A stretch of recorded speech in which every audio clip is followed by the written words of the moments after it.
Live once again, and we're almost live on Twitch. Come on, Twitch, wake up.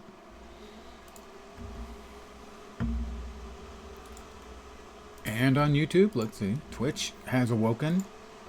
YouTube has awoken. They're both awoke. Hi, guys.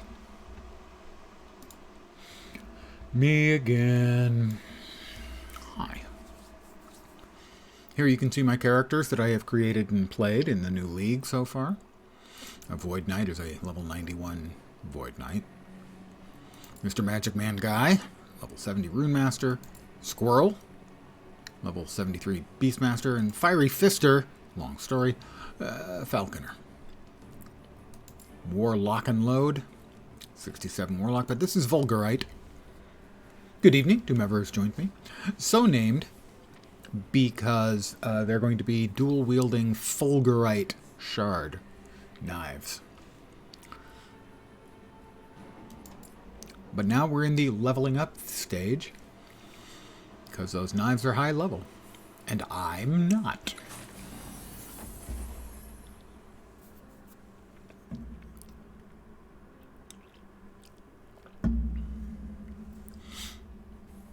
I hope your Wednesday has been acceptable so far. We're in the Ruined era.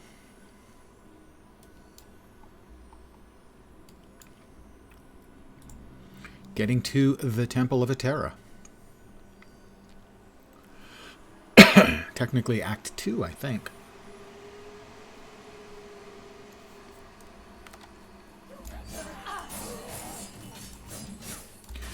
These are actually shuriken. The fact that their size of serving platters should not confuse you. They are shuriken. With the chakram node taken.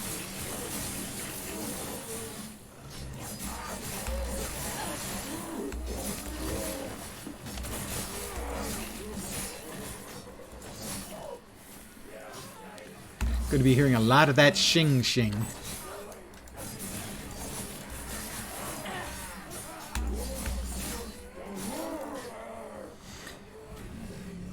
Me wish to learn.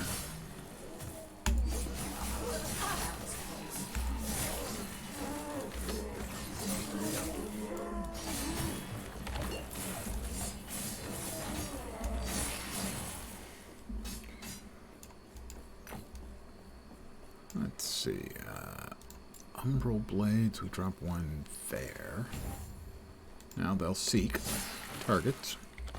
And for shuriken, I don't remember where we were after flip of a coin. I'll check. Hold your horses. In the unlikely circumstance that you actually own any horses, hold them. Okay, and we're going here for our next 3 points. More damage multiplicative. Blood and poison. Ew, blood and poison. Ugh.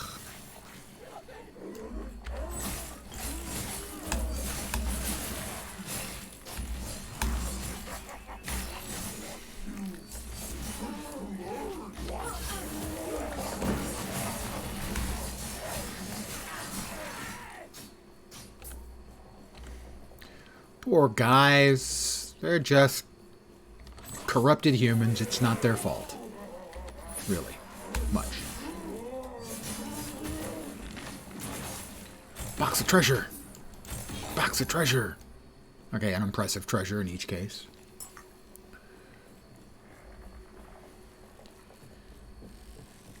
If you have not played Last Epoch, it is a Diablo-alike, just a damned good one. And for that matter, before anyone asks, to my mind, significantly better than D4.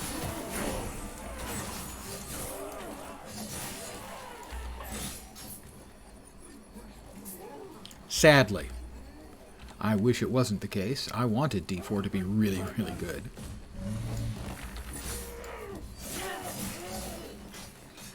And it may still be.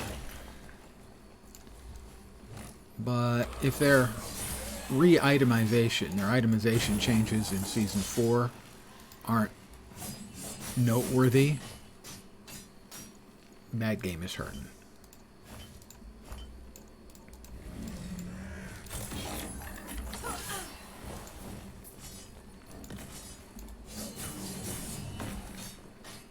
It's not a bad game, it's just not a good one.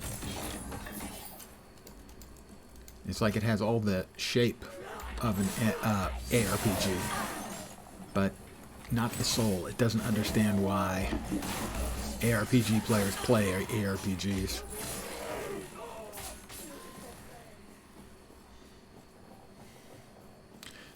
Occurs to me I have 2 spinning engines of death.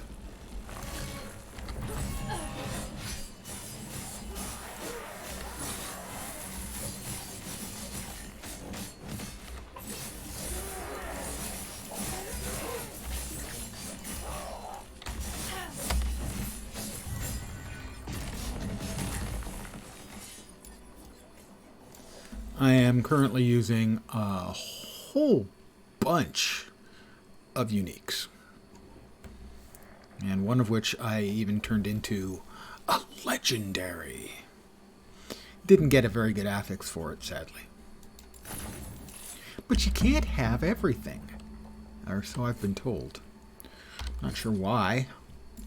I kind of want everything. So why not? Don't suppose that's good for anything. Cinder Strikes. First attack. Well, I do have it equipped. But I'm not using Caltrops.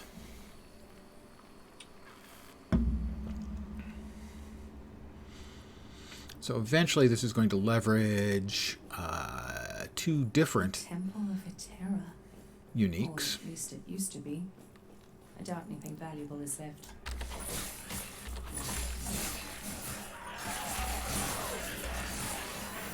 One for throwing shuriken, a pair of gloves, and the other are a pair of knives. And realistically, you want both of the knives. So I have them. I was browsing my stash of goodies, trying to figure out what build I wanted to play next. And I looked at this one. Needs interesting looking build. Needs 2 of these daggers and 1 of these pair of gloves. Scan the stash. Guess what I've got? All the pieces I need.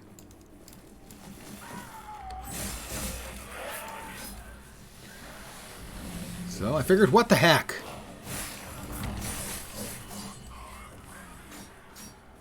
Who's going to tell me no?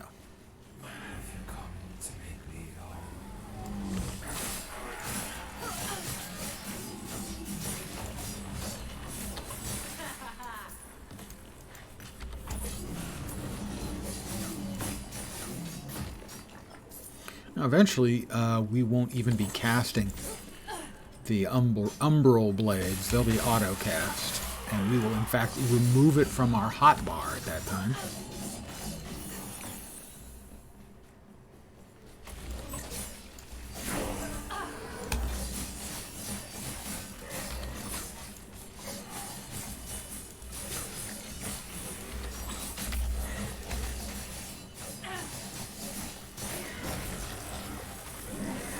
Which is kind of funny that we'll have it completely skilled up, but we'll never manually cast it, so it doesn't have to be on our hotbar, and we'll use keep decoy around as an emergency button with no skill points in it.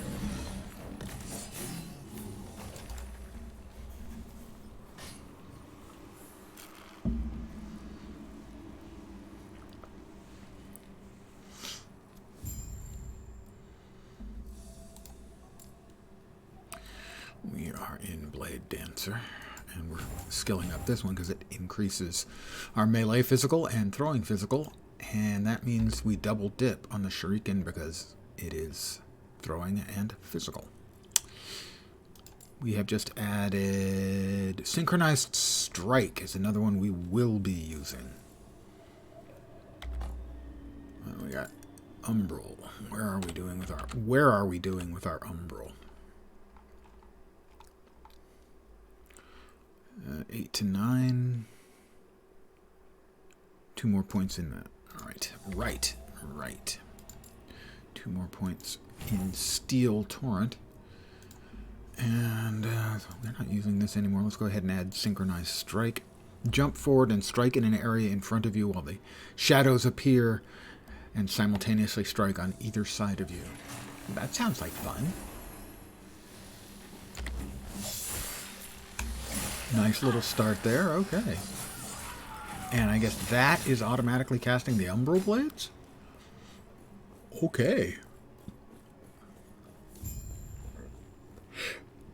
The shadows cast the Umbral Blades. Nice.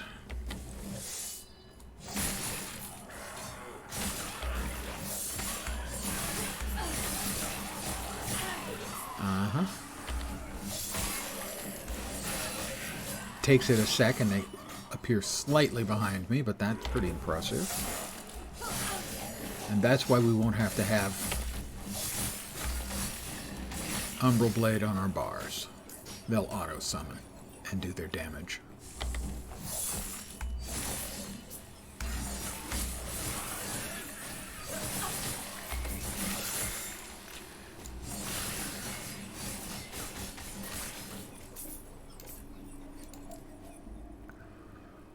Next up in our shift.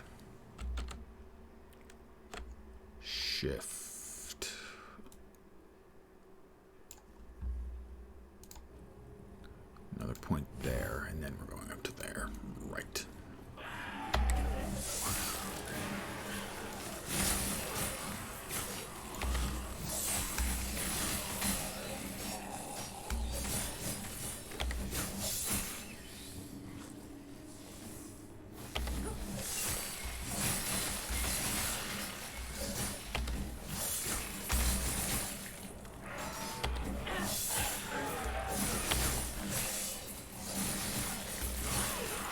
Alright, I can see that this is going to, at some point, I can see how it gets to be strong.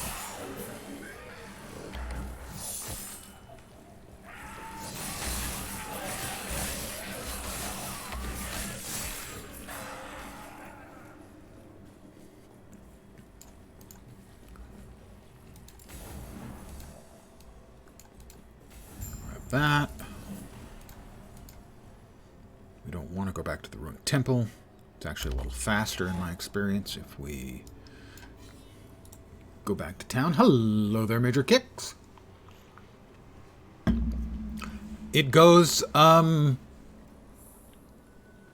I was yellow and actually had any hair, I'll put these up for hair.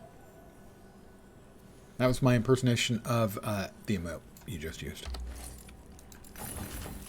I do my own work. My own stunt work, my own sound effects. Pretty impressive, if I do say so myself. And how are you doing, Major Kicks? I hope you have survived your hump day and can now look forward to a slow, gradual coast towards the weekend.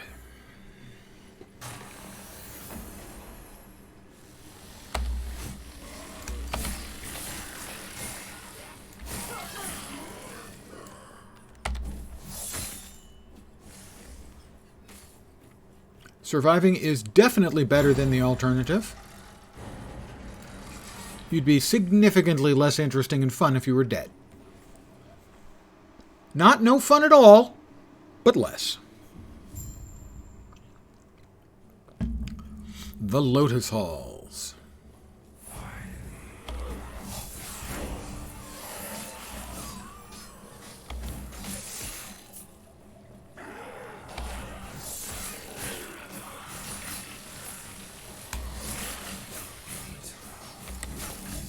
Ate some pork rinds that have that old oil taste. Oh, that's less than optimal.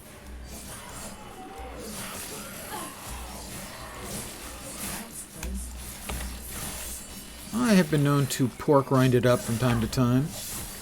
Not an enormous fan of them, but sometimes you need a crunch.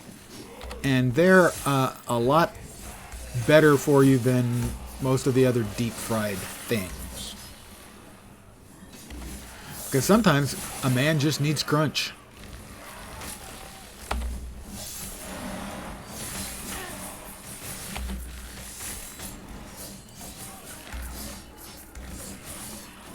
That is one of the things I have found that I miss most in my diet is good crunchy foods. And by good, I mean bad for me, but delicious. And also crunchy.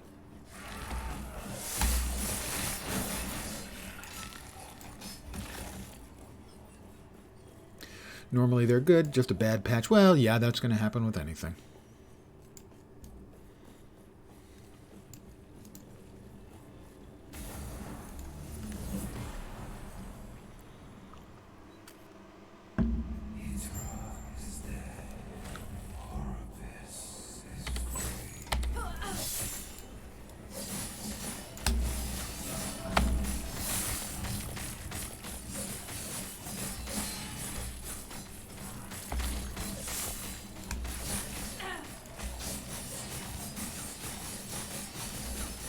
Aha, he tried to fake me out. You think I didn't see that coming? You are wrong. Emperor's remains. Oops. Almost stood there yapping too long. And he's come over all, well, dead again. He's actually kind of was undead already. So he's re-dead. Multiply deadified. Deadosity. Take me back to the end of time. After eons alone, Okay, in a minute. 3 again become 1. A menage a trois. On the precipice of a broken world, there is hope. The Epoch is reforged. As the traveler left, I'm the traveler. their real journey began. And my real journey begins. Damn it, Major Kicks. Now I want something crunchy.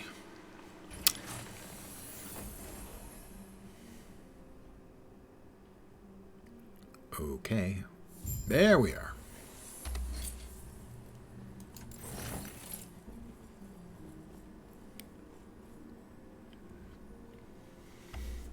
Sorry you're late. Was elbows deep in a server with a degraded raid. Or it was running degrade 0 or 1. It's a computer joke and not a funny one. Messing around with a messed up raid is one of those things like backups where it always made me very uneasy because of the number of things that can go wrong. Let's hold on to these. Hammer throw and bleed while at high health. Cinder strike first attack and caltrops. No, we don't need those. We'll sell those. These items might be your best bet. I hope the raid array has been re-arrayed. Oh, God, help me. For those of you who never worked in IT, you're probably more familiar with the concept of how a fire department works. So that's kind of what it is. A lot of life in IT is I believe centuries waiting for something to catch fire. And a fair chunk of the rest of the time, it consists of, if you'll pardon the phrase, polishing your fire truck. to you. Trying to get everything in place so that when the fire starts, that we're in place to put it out. Rather lose one drive and degrade a raid, yep, than lose a single drive without a raid and have to rebuild. Also, yep.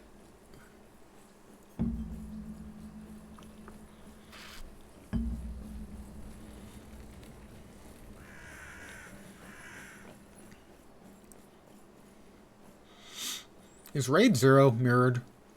I can't remember. All the various flavors of Raid.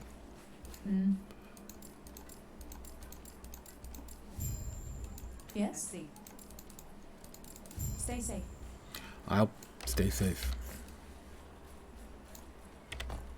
So that's available at 35, or 25. That's a ways off. And that presumably is the synchronized strike. Click on this. Oh, quest. I'm very good at completing quests that require me to click on something. What do you want? Raid 0 is striped, raid 1 is mirrored. Okay.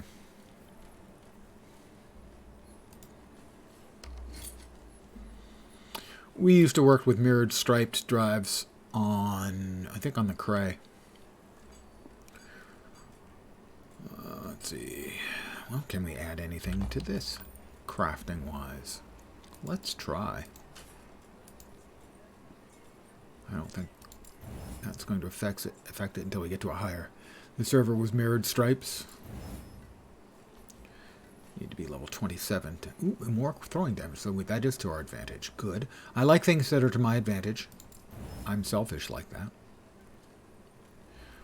We'll stop right there. In the name of love.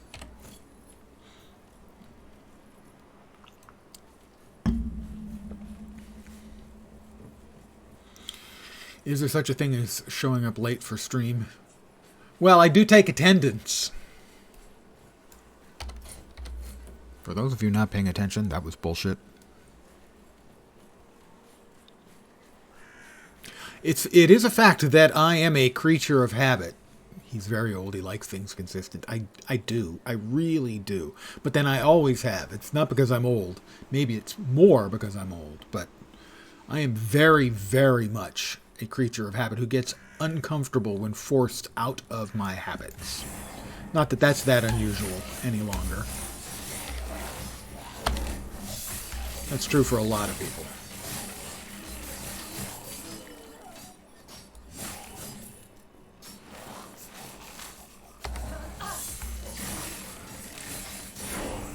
Level 26.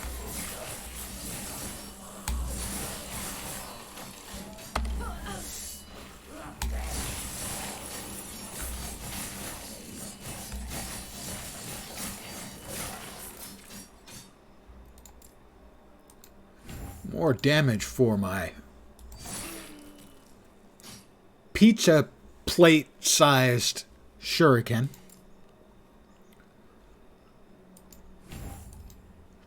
They deal more damage multiplicative with other modifiers per stack of bleed or poison on the target up to a maximum. Got that? Good.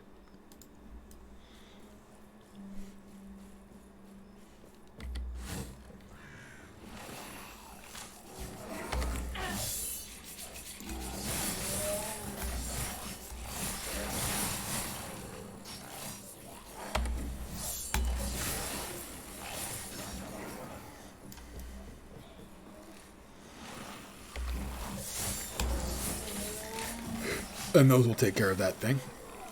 See, they took care of it all on their own. Fire and forget.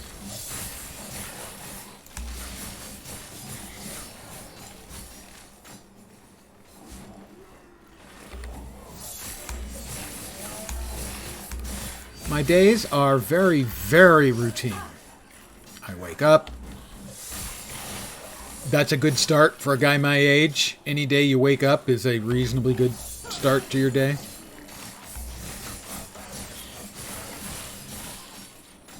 I will, depending on the time, I will either start my internet surfing, catching up on news and whatnot,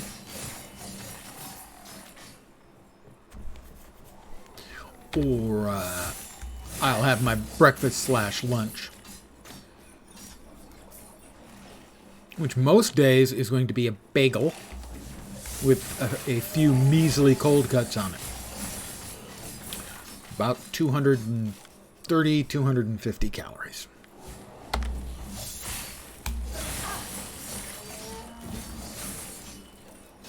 I will continue my boning up on everything that's occurred in the day, news and whatnot. Technology news, news. game news, all that stuff. And once I'm done, I will commence my busy day of playing computer games. Have I screwed up? I have screwed up, have I not? I have screwed up. Until about 4 p.m. my time, at which point I will prepare my dinner. Well, I'll start a little earlier depending on what I'm making, and I'll have my dinner. And that gets me to about 4:20, 4:30. Then I start prepping for this madness and all you guys. Stream for 2 to 2.5 hours most of the time.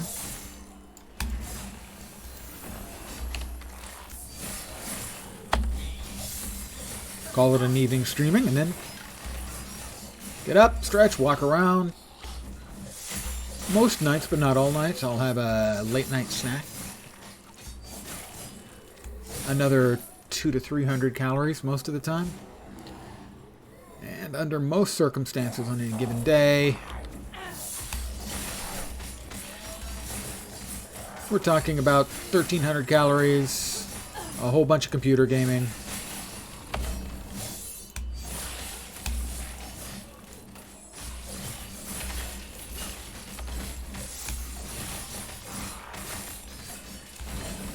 And that's kind of my thing every freaking day.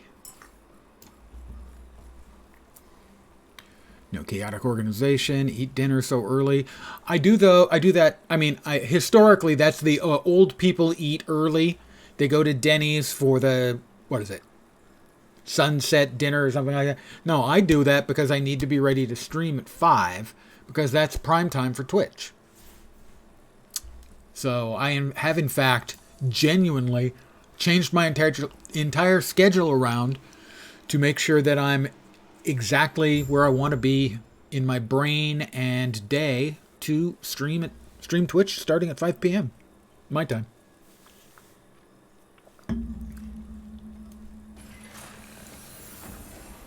Historically, I'm a late night owl.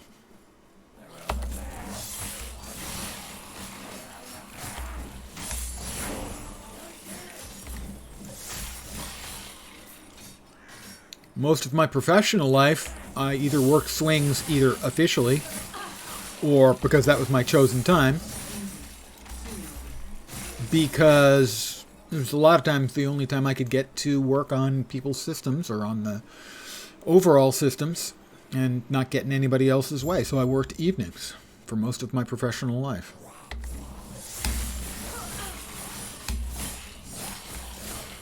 And for most of that time, my schedule was go to bed about 4 in the morning.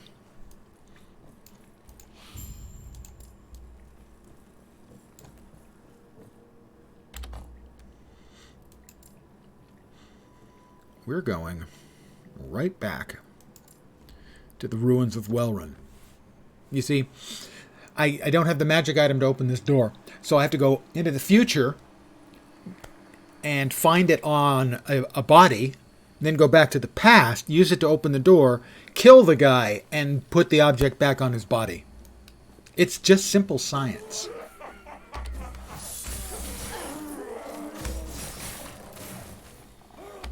We all know that is exactly the way it works.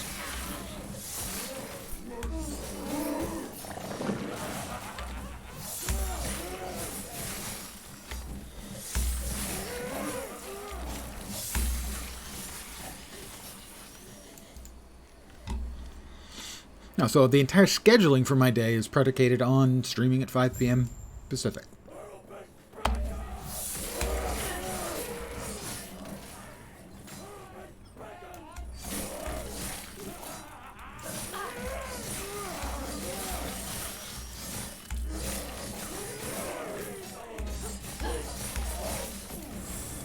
And it also allows the late night, although not stupidly late night, Europeans to pop in, which is cool as well. I get for me, what I find to be a surprising number of Europeans watching my stream. Clearly, the more cultured and civilized of cultures and civilizations in Europe, unsurprisingly. Back to the Imperial Age. We go back to Imperial Welrun. The Empire is an empire of undead. I hate it when that happens.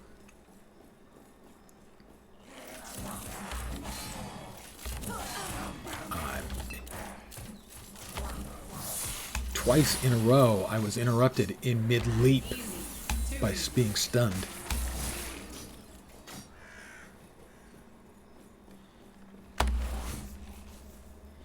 And now, we go back into here, where there's a locked door, but we now have the key. The fact is, there are now 2 keys in existence, but shh.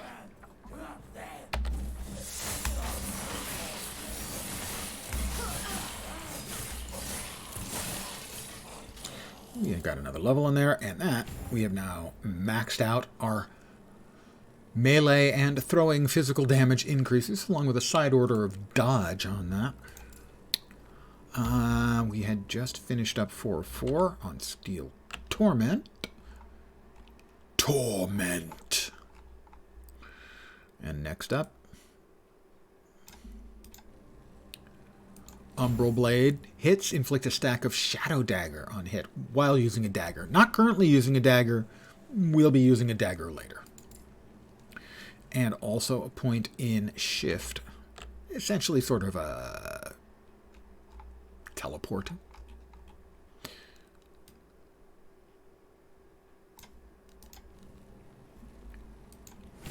Recuperation heals us when we use it. Hey look, guy's laughing at us. Identify yourself. Only those with the officer crest are permitted beyond this point.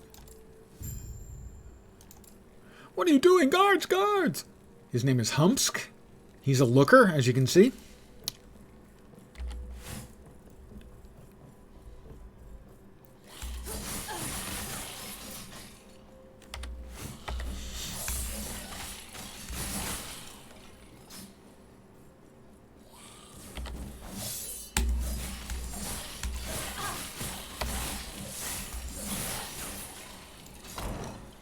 I do like the leaving the Umbral Blades behind us when we do our little jump trick to murder everything we've left behind. Well, maybe not everything, but many of the things.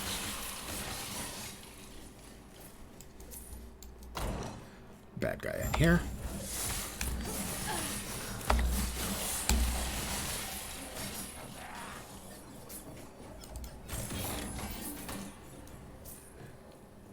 And we flipped it back onto his inert corpse so that we can find it in the future, which we just did a minute ago.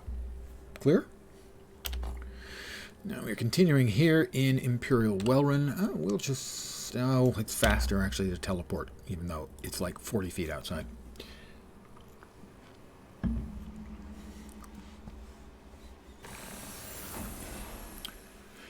It has similar mechanics like that one first-person shooter game. The title eludes your brain at the moment. Well, there are no shortage of those. Come on, man.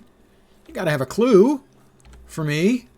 I need all the clues I can get, because obviously I'm short clues, generally speaking.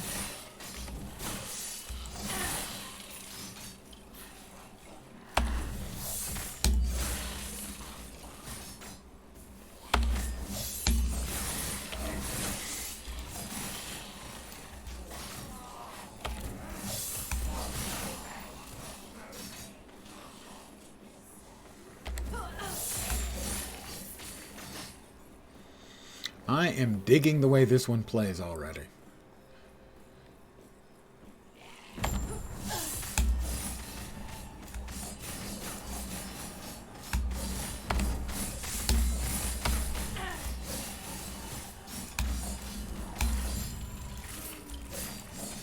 Yes? Gatsby with you. It is shaping up to be a fun build. I was a little concerned about that because, you know, any build that I haven't played in the past is, you know, always, is it going to be any fun? Is it going to be effective? Well, I mean, I'm leveling, which is pretty easy. I've got really strong leveling gear, so that part is easy peasy.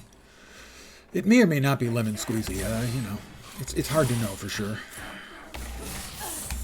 Easy. Too easy. Well, apparently it is too easy.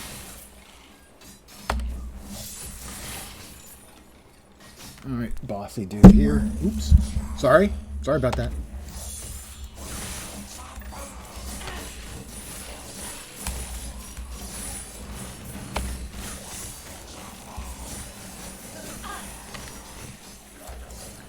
Mind you, that's not that little hopping attack that drops the umbral blades. That's not even my movement skill. I'm only using that in case of emergencies.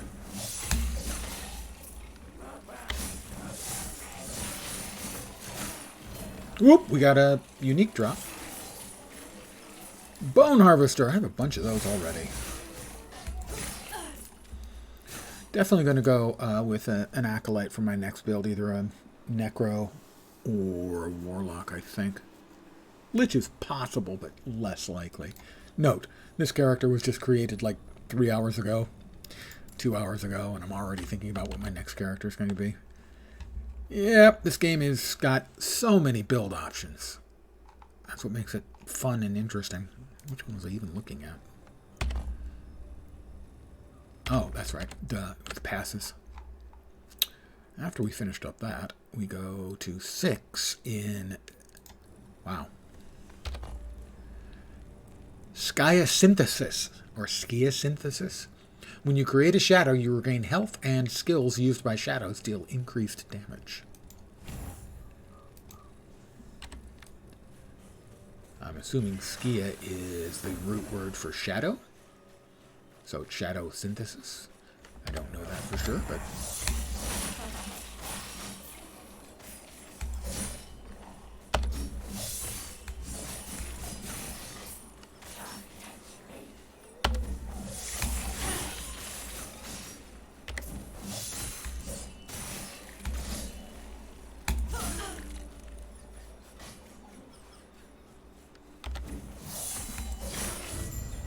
Quest completed.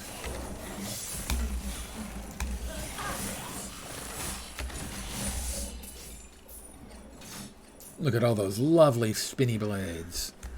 So my umbral blades spin and hover as if they were enormous platters of death, and my shuriken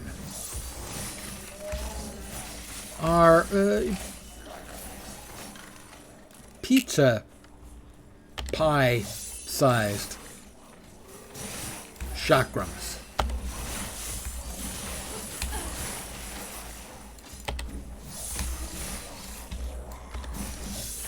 I like the spinning circular item motif.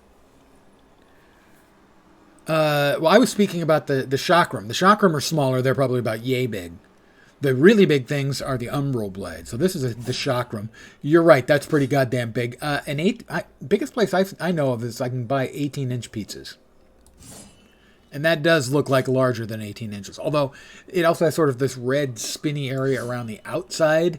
And that may just be flourish. And maybe the metallic part in the middle still does look more like 24, 30 inches. So, yeah. You're probably right. The other things are closer to like 6 feet, so. Well, I have not beaten an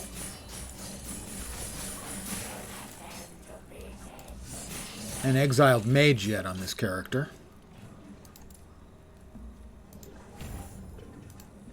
So I'm going to try that.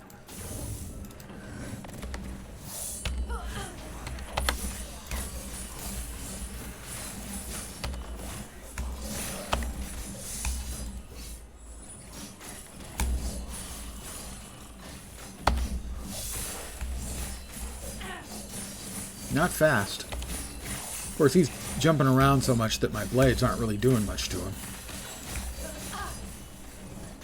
And he jumps out of that right as it gets to him. Jerk.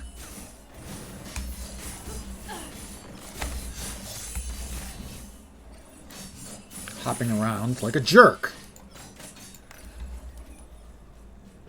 So anyone who uses lots and lots of movement skills That's going to be a little dicier.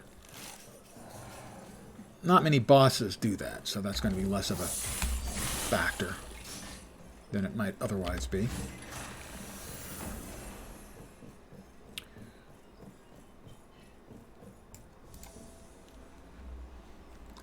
Oh, believe me, the pizza here is great. There are two places I will regularly get pizza. One has a chicken bruschetta pizza, a white sauce, really garlicky, with chicken. Just great. The other place has got two pizzas that I really like. One has rather standard toppings, but also puts at least 60 cloves of roasted garlic on it. And the other pizza they make there is called the Figgy Piggy. It has bacon, feta cheese, sage. I'm missing something important. Bacon, there we go. Bacon, feta cheese. No, I said bacon before. Sage and figs. I rumor that your state put broccoli in the pie. Well, I'm sure that there is broccoli in some California pie. The infamous or famous California Pizza Kitchen restaurant, which that we have them here, but I wouldn't say that they're a California thing. Worse than pineapple and anchovies combined. Now, I have to disagree with you on that. Broccoli is a bad taste, but pineapple and anchovies is a hate crime on a pizza.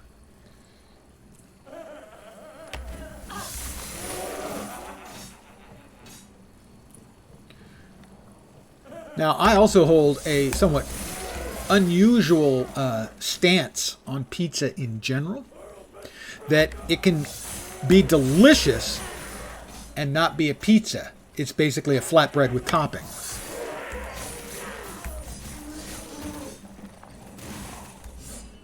Is sort of my point on that. Some people just like their sweet and salty overly done.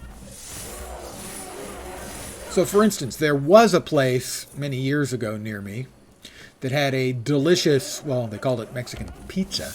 I would call it a flatbread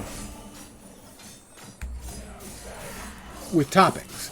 And it had, you know, instead of a red sauce or a white sauce, it had enchilada sauce.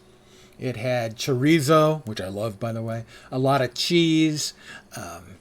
They chopped tomatoes, and they topped it off with crunched up tortilla chips. It was delicious, but I can't really say it was a pizza. So that is why I am secure in saying that despite its popularity, pineapple is not a thing that exists on pizza. It's a thing that exists on flatbreads with toppings. Pizza's got to be a red sauce or a white sauce.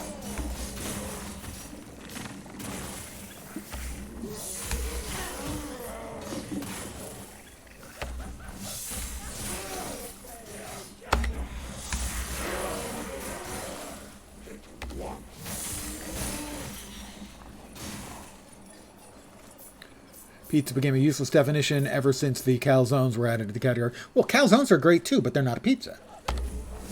I understand why you would include them on a pizza recipe, but they should be listed as calzones.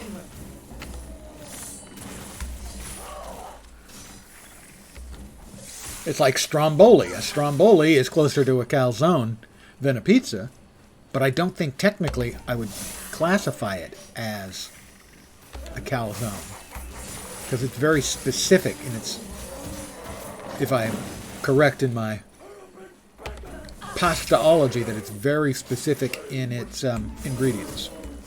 Stromboli, also delicious.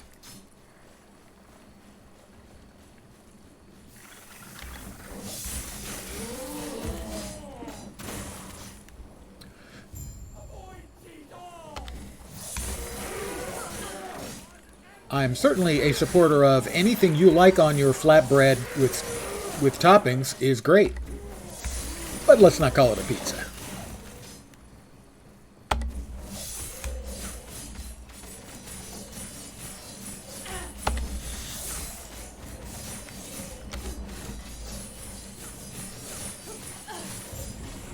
That may be the fastest I've ever killed that guy.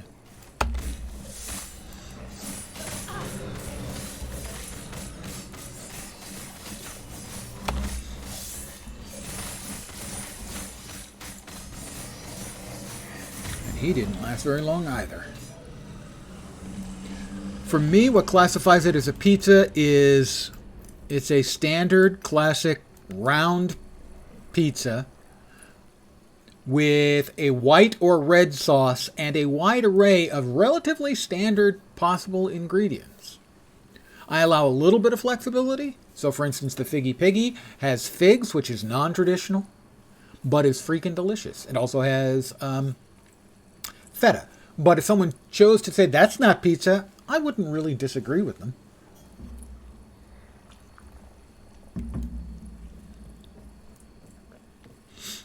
By the way, the Figgy Piggy is just incredibly good.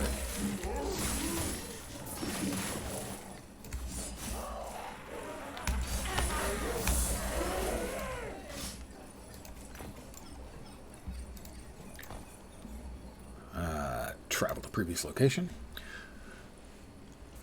And the other one they have, which is a completely standard ingredients that I love, that I mentioned, except they also add 60 plus cloves of roasted garlic. Oh my God.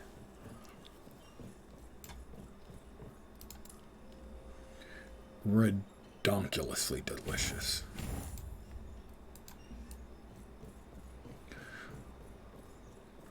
So that to me would certainly, it sounds more like a Greek salad. Huh.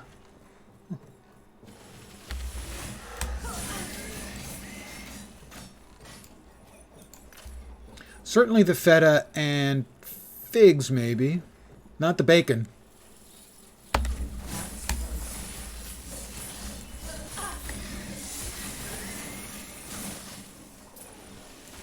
But I can see your point.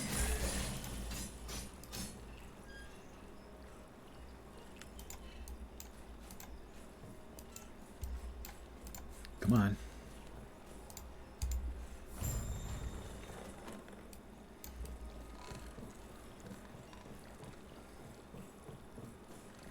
Variant of margarita. Yeah. Well, margarita, of course, is the classic, simple, perfect form.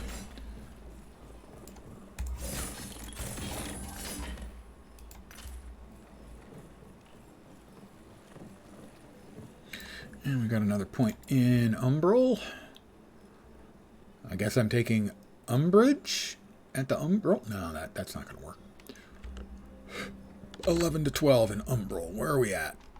11 to 12. 11, 12. We head east. Umbral Blades deals additional throwing physical damage. Ah. Well, that just adds to our other throwing physical damage, too. Welcome, traveler. I will defend the seer. Although, really, if she was any good as a seer, she'd have seen this coming and told me.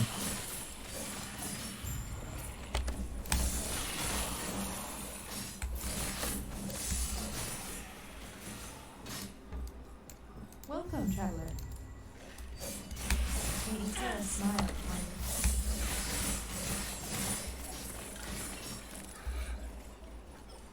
you. Now another shift point. Where were we? There, I think. Swift recovery. No. Ah, we needed 3 to open up Shadow Slip. Invulnerability while shifting. That's a good one.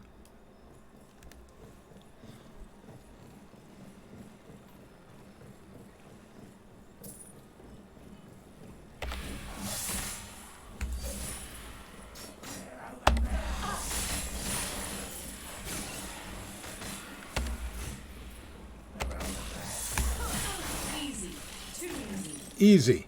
Too easy.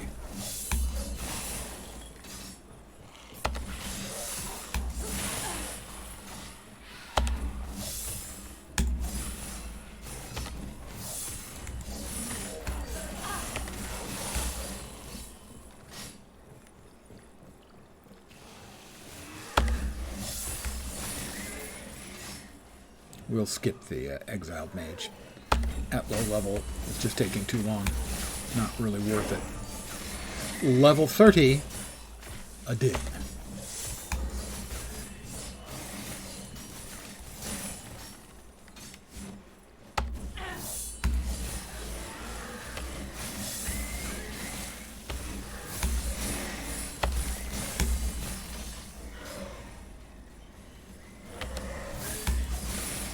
First time I've run out of mana.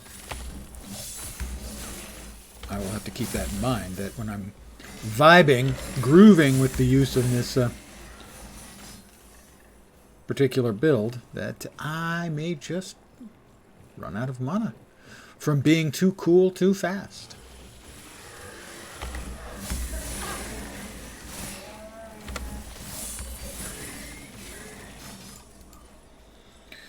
The Fallen Tower.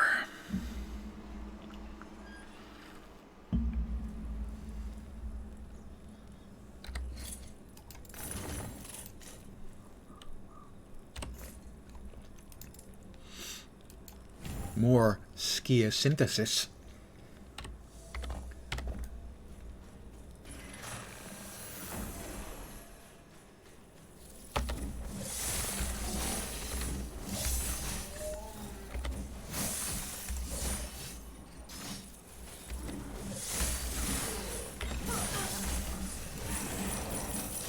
Gold! I love gold!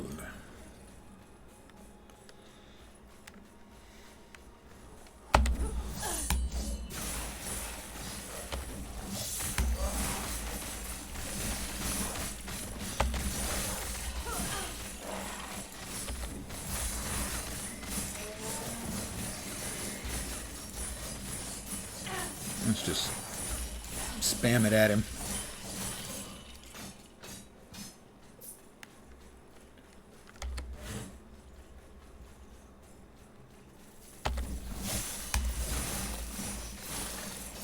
Glorious.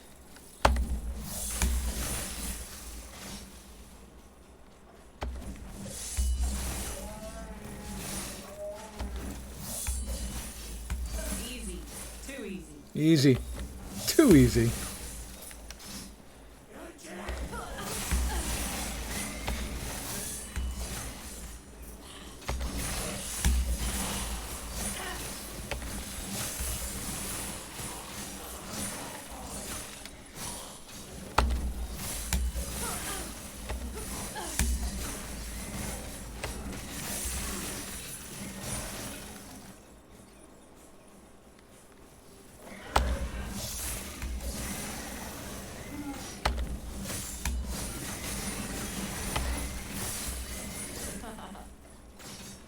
My character finds that amusing.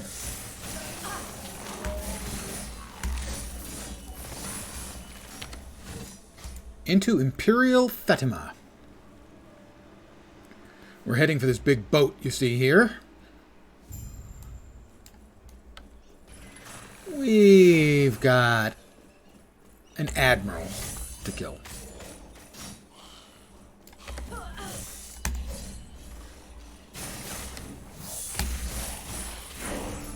Level 31. I'm on a whole nother level. That was close. Easy. Too easy.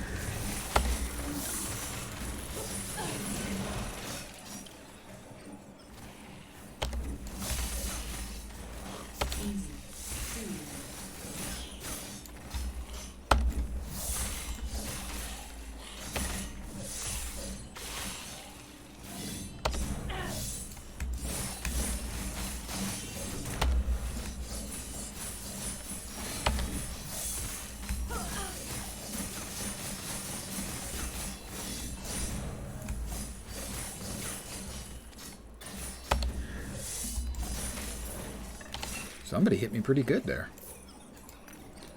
Okay, pretty well.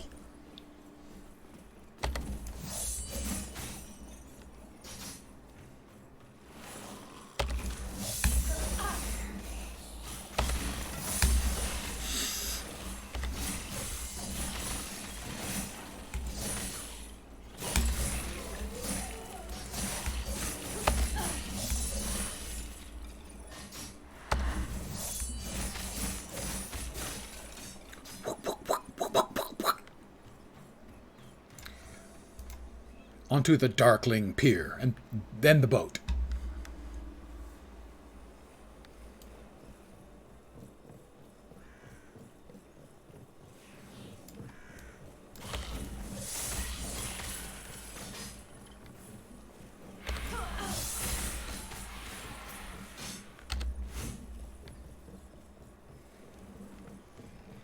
The Imperial Dreadnought. Dreadnought. Okay, Dreadnought. Gotta say, Dreadnought is a cooler sounding word than Dread Nothing at all.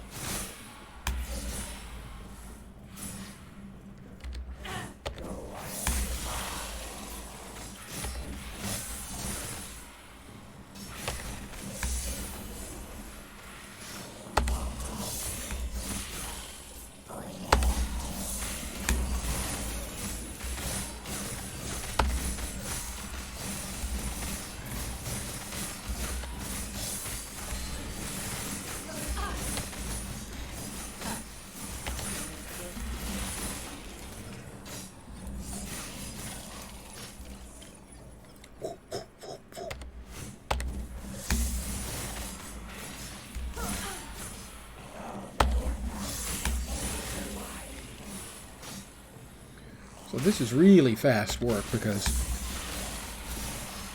a lot of these things are dying behind me. So, because I've got, well,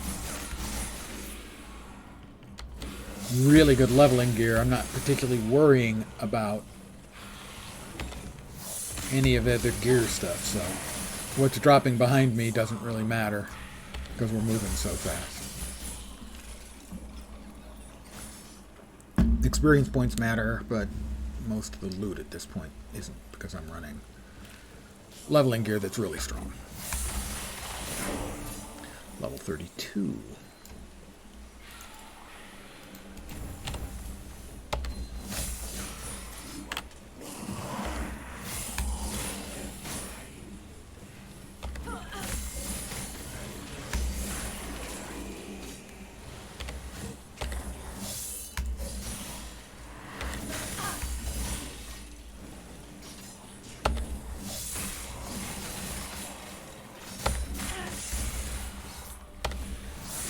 I don't even really need, like, the various crafting bits because I've got so many of them right now.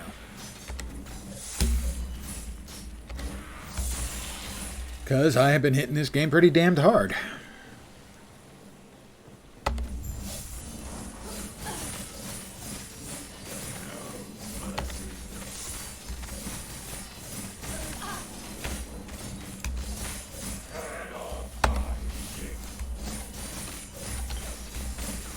I'm not sure it's really your ship anymore since I'm here and you're about to, you know, croak.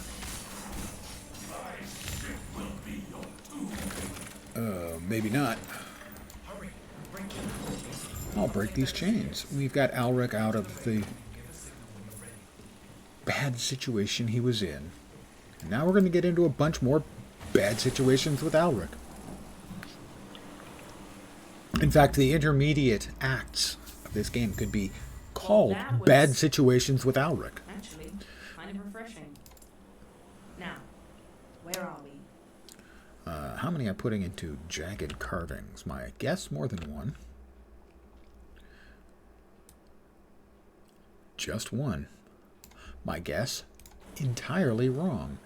Sub-Zero Umber Blade's base physical is converted to cold. Consequently, this damage scales with increases to cold damage, but not increases to physical damage. It also has a chance to freeze. But didn't we... Oh, so that's... okay.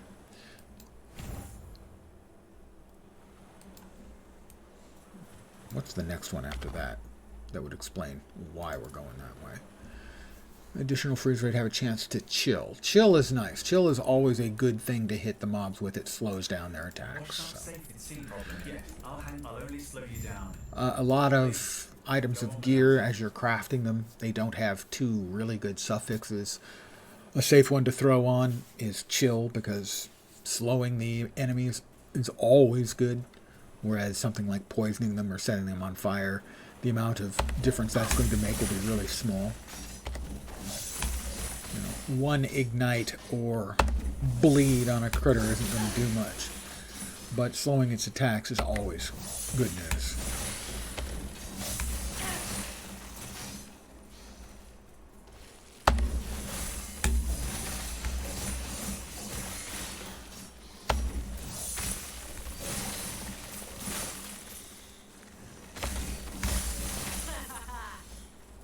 Evidently, I find mutilating creatures with all kinds of swirling round blades to be entertaining. But then, who doesn't?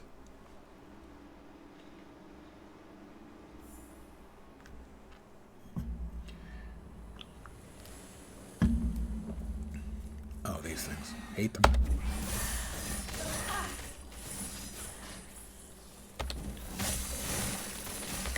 Ah, that's what this is the fidget spinner build. They're all just fidget spinners.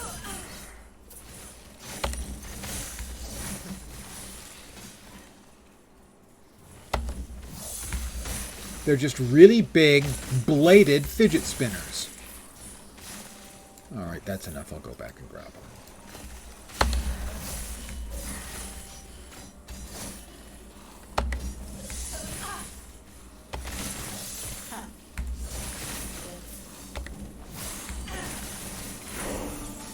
Level 33. Not sure why I sing it. Alright, where to next on the passive tree? We've got 6 points there. Okay, we're going 1, 1, 1. Passives. 1. Next will be here. And then here. We're getting to apostasy. Dodge chance is added as twice as much chance to receive a glancing blow, but you can't dodge. Oh, did I not talk to him? He's dead. But then all these people are dead. It's an empire of the dead. The Walking Dead. It is skeletons, liches.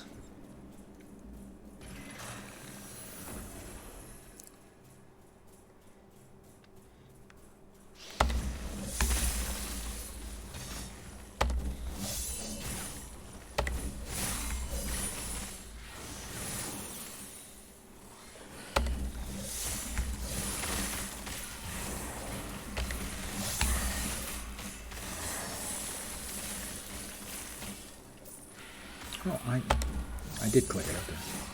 My bad. I didn't think I had clicked it.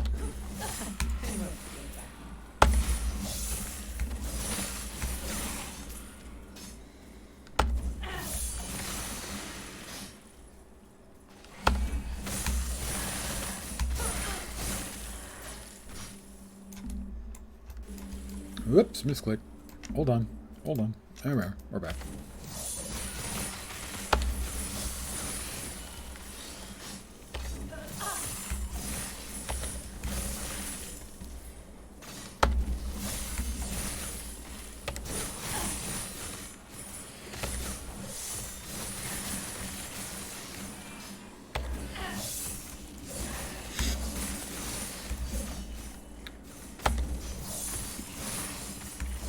I can't use the uniques for this build for quite a while.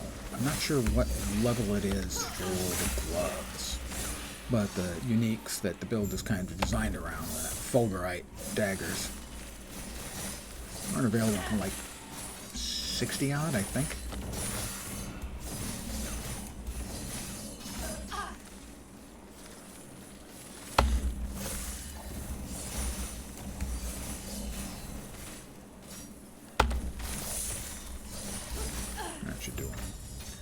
That did him.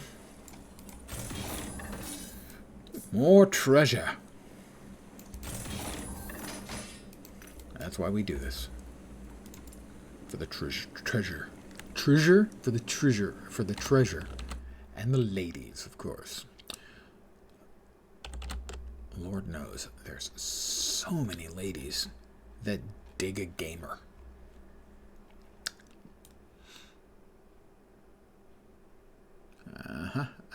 Up there.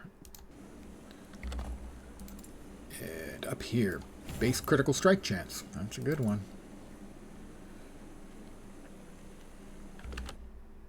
And for our shift, due north. If using a melee weapon, when shifting, you perform an unseen strike, hitting enemies along your path. Well, that will teach them. Not sure exactly what it's going to teach them. But something, I'm sure.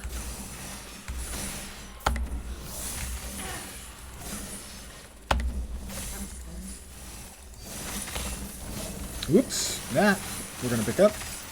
Hollow finger. Pull my hollow finger. And that's level 34. I am leveling apace.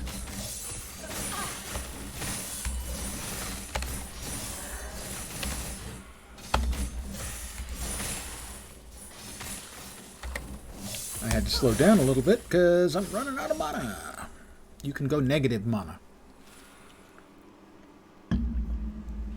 Just not too far.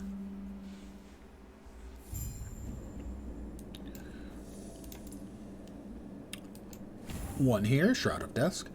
You have additional health, and you have a chance to gain a stack of Dusk Shroud when you're hit.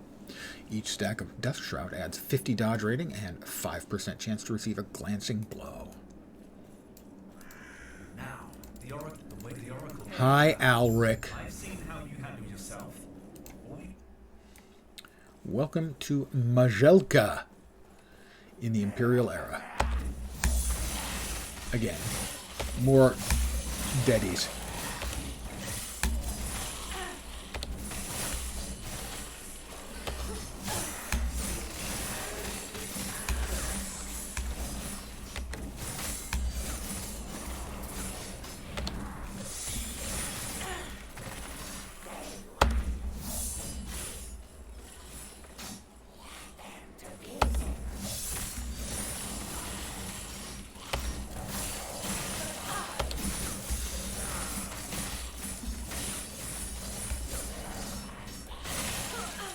Alright, Alric.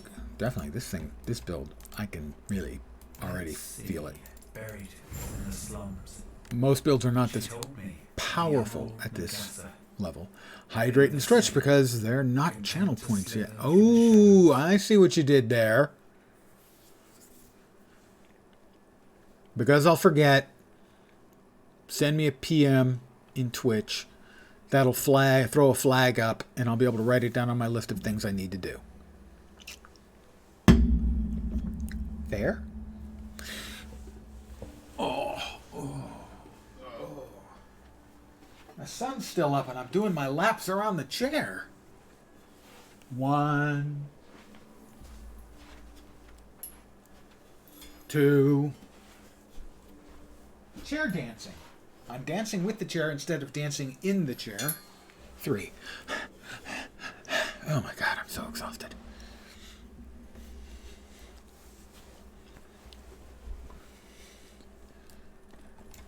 Well, that's the thing. That's the sort of thing that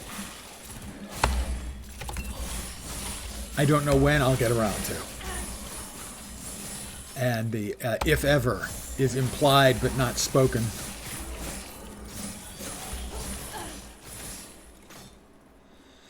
This is sort of the minimal viable product equivalent on Twitch.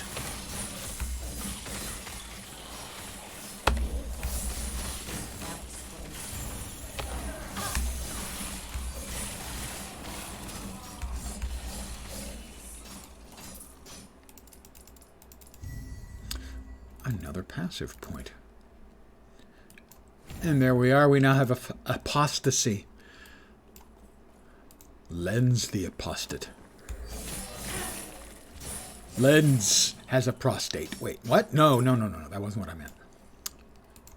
Another point over here. Where were we? We were going to there. We're going on to Cold Snap Strike. Are we? We are. For 2? No, just for 1. Interesting.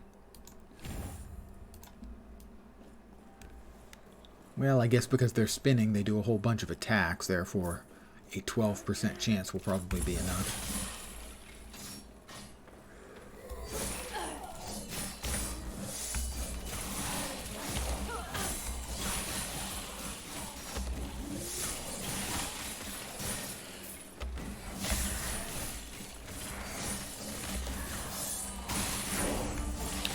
35. And that's another skill specialization slot opened up. And this one, I think, is the little leaping attack we're using here.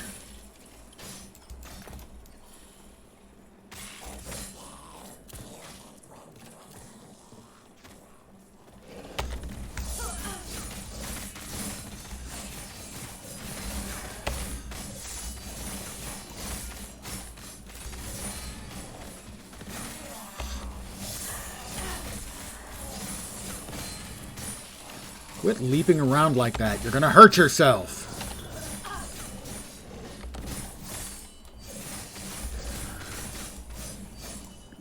See? I warned him. The kids never listen. Not really required. I'd just like to redeem it to give a streamer a break from staring at the screen the whole time. It's very kind. And we all appreciate the attention, too. We all just want to be loved. Or at least tolerated. Where are we going next? Really, we're going back. We're going back to Rogue.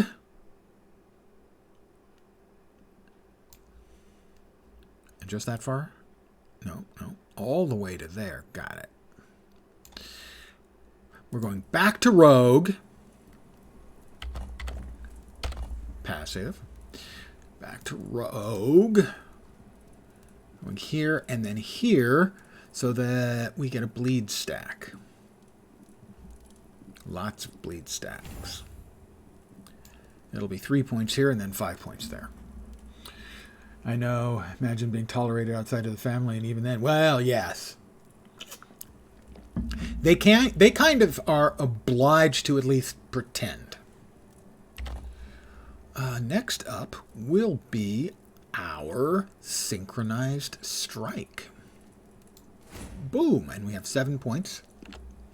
As you level up, your starting number of points per skill increases. So I will start with 7 points in synchronized strike, and I haven't got any idea where they go. We're showing 7 there. 3, 1, 2, 1. 3. Mana efficiency. Good. 1. Area. Shadows created within 4 seconds of using Synchronized Strike deal increased damage. Synchronized Strike creates 2 additional shadows but cost significantly more mana, so double the mana. We get now, I think, 4 spinny discs when we use it. Hi, Alred. When she told me it'd take the courage of a Ruby Nagasa, I didn't expect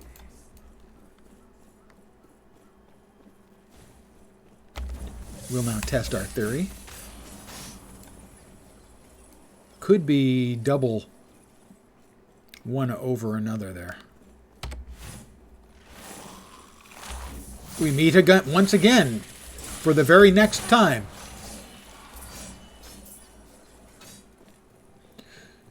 And how are you doing this evening?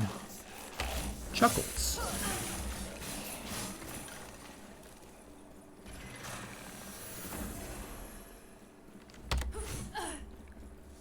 The Sapphire Quarter.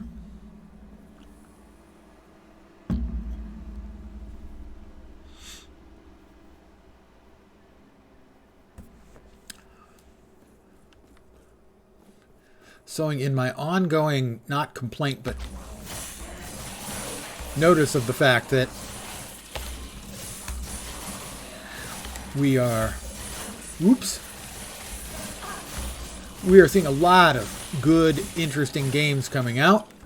Path of Exile's next patch is coming soon. And so that's another one to add to the list of things I need to be doing.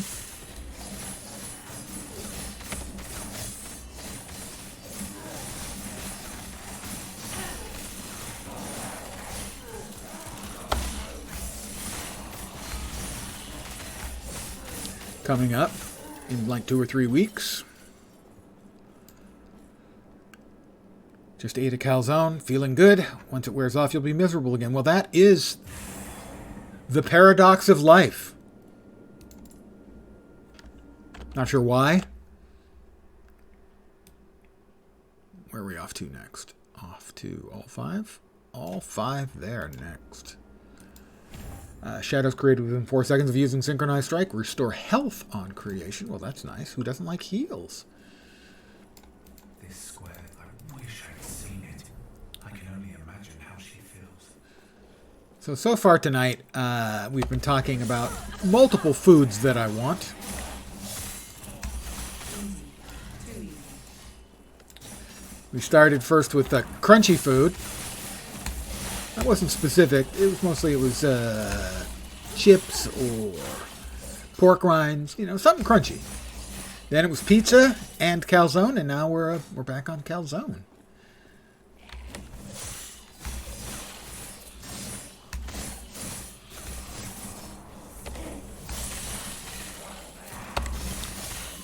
I'm definitely going to have to see about reducing the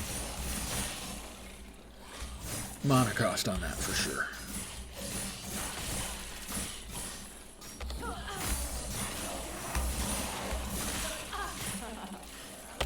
As doubling the cost has been, I don't want to say prohibitively expensive, but quite expensive, let's say. Level 36. I am leveling really quickly.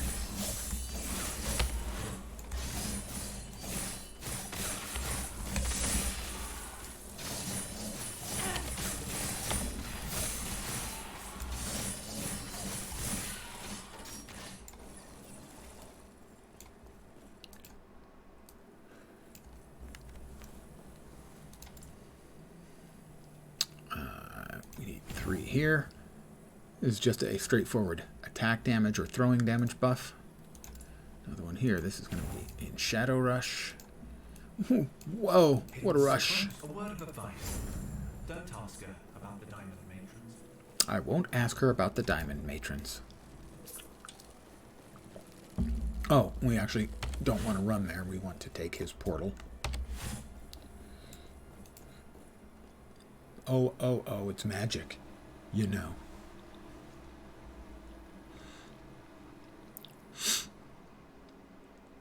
And here we go.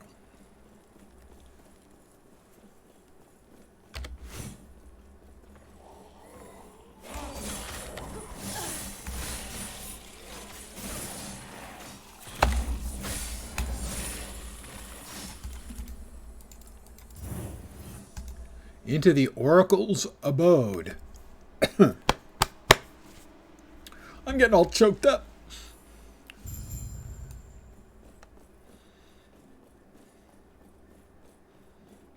A lot of supplies.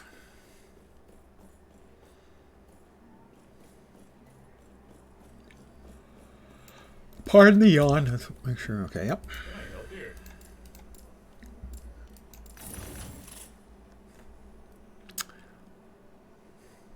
Increased damage per arrow with multi-shot and chance to slow on a bow hit. I don't use a bow. Although technically I'm using a bow. I just don't use a B-O-W bow. I use a B-O bow. Critical strike per equipped sword. That would be approximately 0. Chance to slow on bow hit. You know, PoE does this, and it occasionally pops up here. It's always annoying when you get contrary affixes on an item. Makes the random really stand up and wave its hands in front of you.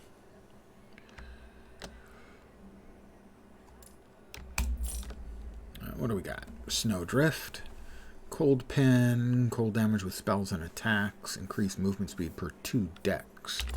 Currently our decks, that gives us only 4 additional %. I think this is my first Hammer of Laurent, which is a great warrior type leveling item. It can be used at level 1, and it gives you a big chunk of base damage and gains additional 1 melee damage per level. Bone Harvester, I've got a bunch of those, and I think a bunch of Scavengers. Don't need that. We're going to check. Snowdrift. 1 or 2 of those, I think. Is it 1 word or 2? This is my first pair of Snowdrift? Okay. I am surprised. I'm pretty sure this is my first Laurent. My first hammer of Laurent. But it's a 4 high, and that's a 3 high space. Where? Oh, I know where we have a space. My tabs started out so organized. Not so much anymore. Bone Harvester.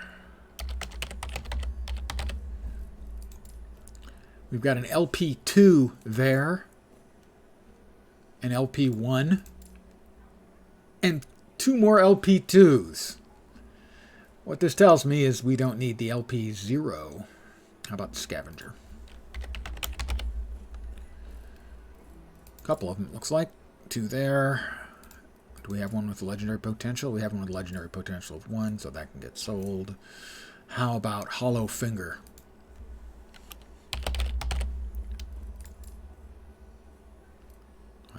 Legendary potential. No legendary potential. Multiples with legendary potential. That gets sold as well.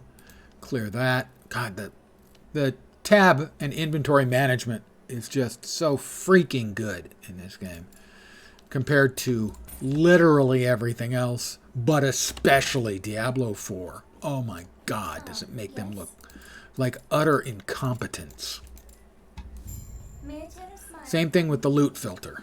The programmable loot filter that's straightforward enough that a non-coder can use it. This is it. Loot filter basics. I'm going to create a filter. I'm going to create this one from scratch. I'm going to call it No Whites or Blues. We'll make it blue. And we'll give it a death's head because that's metal. We're going to add a rule. Sorry. Add the condition. Oh, sorry. We want it to be a rarity filter base. We want normal and magic. And that's show all, and we want to change that to hide all. That's it. I won't see any more white or blue items on the ground. I'll see a little color beam, and I can choose to look at them, but now they're not cluttering up the screen, and I'm not picking them up, the ones that I don't need. PoE has filters, but it's a third party. Yeah, Filter Blade does amazing work for PoE, and it's one of those cases where a Path of Exile, the game would literally not be playable if it wasn't for outside tools. Path of Building and the people who put together filters are a perfect example. So hopefully and presumably in PoE 2, which we will see a closed beta of later this year, will, if they didn't have this kind of filter, they will implement it. But you can make it very detailed, and it's extremely powerful and really quite straightforward. The syntax, for instance, for PoE filters is a lot more complicated.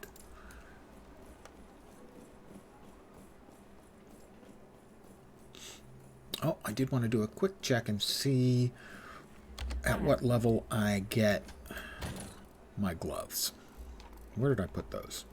Was it here? No.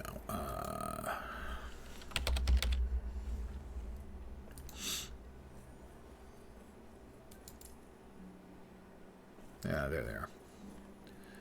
I do have one with 1 LP. I didn't have any good gloves. Level 45. The one with 1 LP sadly has vastly inferior stats. I'm going to carry this one around with me because we're getting within sniffing distance of that. What it will do is it will add 2 additional projectiles to shuriken. It'll increase the poison chance on throwing hits and the throwing crit multi, which is a bunch of nice big additives on top of it.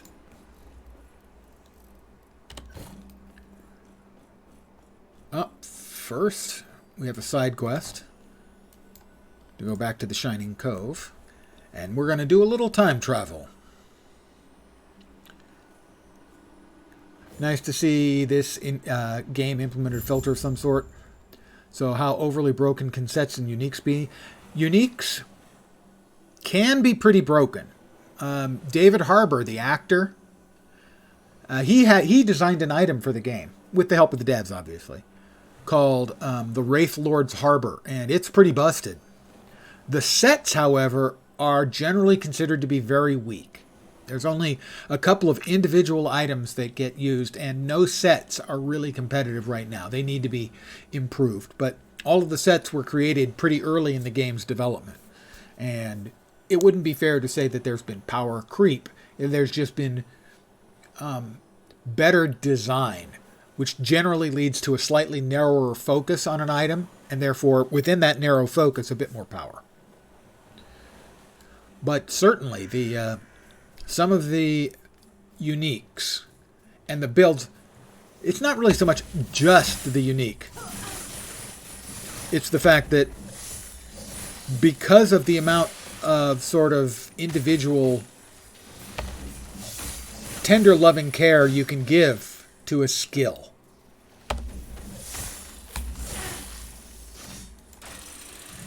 Because of, every skill having its own skill tree.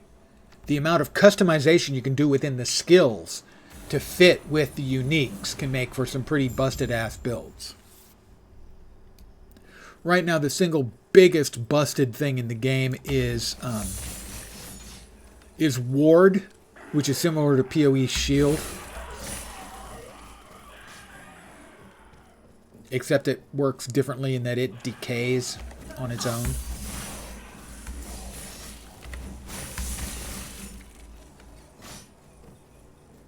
But right now, you can make essentially all but unkillable builds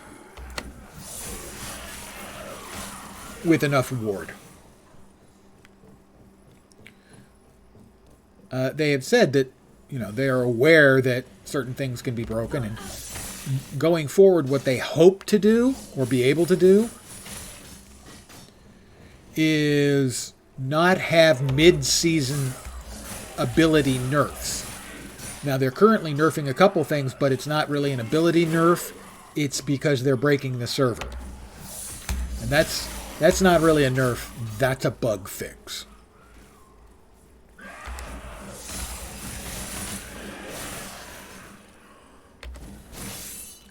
So basically, what they plan to do is, unless something is beyond broken, is to let it sit for a cycle or a season.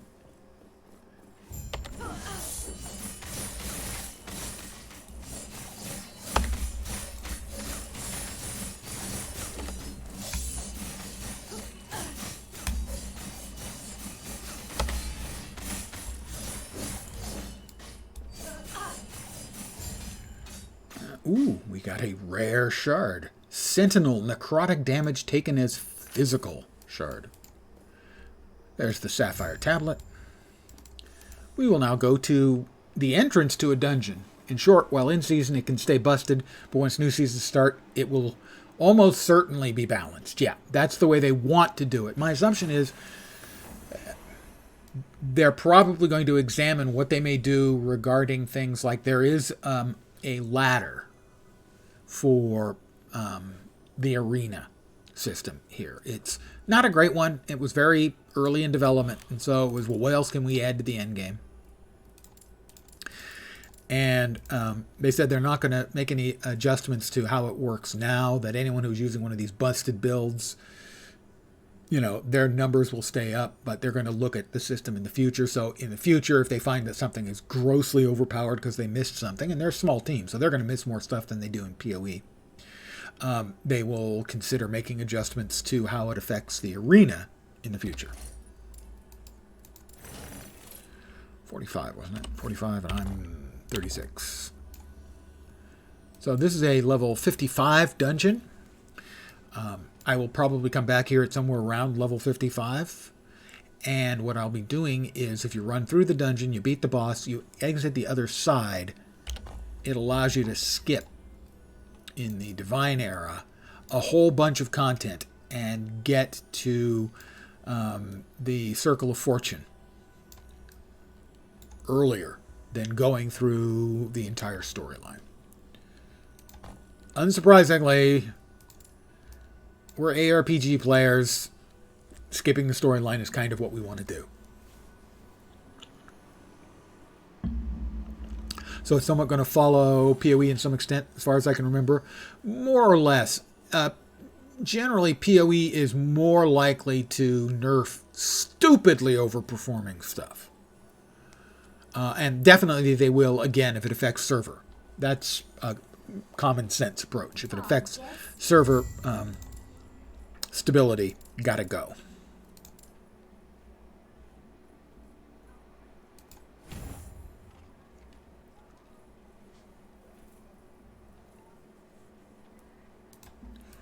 May I tear a smile upon you? May a Terra smile upon me. That would be nice, sure. Whatever. I have some open slots. What can I could use some physical resists. Let's just say that I could use some physical resists. They usually let it sit for the season, and then while waiting for the new season, they'll do some tweaks. Oh, they usually don't tweak. They usually hit it with an orbital strike. PoE, they normally annihilate things that are overperforming. I wish they were a little bit more modest when they nerf the stuff that's overperforming, but they tend to really just absolutely murder it. Do we have any of the large?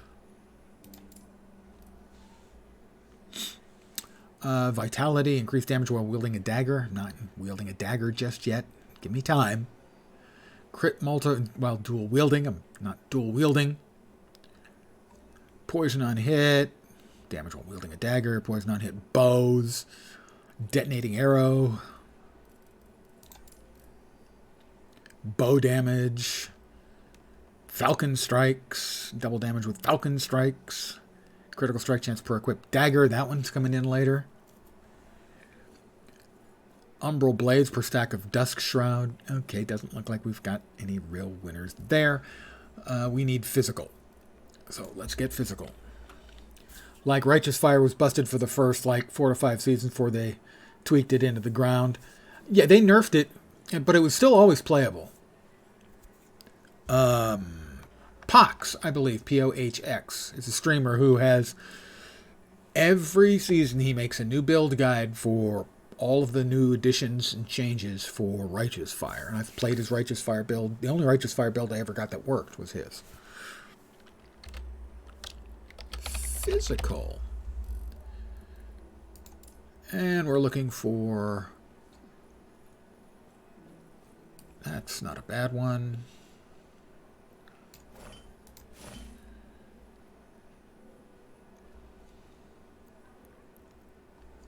Physical chance to poison. Yeah, that seems pretty good too. I'll go there. I could use one more physical because my physical was at 0. There we go. And more physical. We were at 0 physical resistance. We're now at 45%, which is perfectly reasonable. Our void is 0. How did I not die doing all that void stuff? Only Righteous Fire build you did was the one in the incinerator, and then it got nerfed the following season. Well, yeah, that's... Balance is a difficult thing in an ARPG, especially given an ARPG that changes every 3 months. And that's true for PoE, and it's going to be true here as well. I believe they're planning on sort of offsetting their seasons, their cycles, with PoEs. And what's going to happen when PoE 2 comes out, that's not clear. And on the list of other games I would be playing, if there weren't so many other games I wanted to be playing, there was a new season of Torchlight Infinite, which is a perfectly reasonable ARPG, more casual, also playable on mobile, and I play it on the PC. The PC implementation is okay.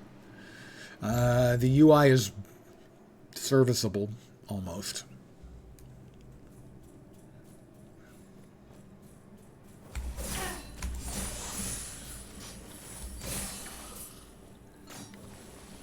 But that's another game I would be playing. And I still almost pulled the trigger today on the Thaumaturgist. So don't be... It's not impossible that you'll be watching me... Well, assuming you want to watch me play it. That I'll be playing that in the next few days as well. Even though I'm still enjoying City of Heroes, I need to catch up in my Guild Wars stuff. I'm just freaking hopeless and possibly helpless.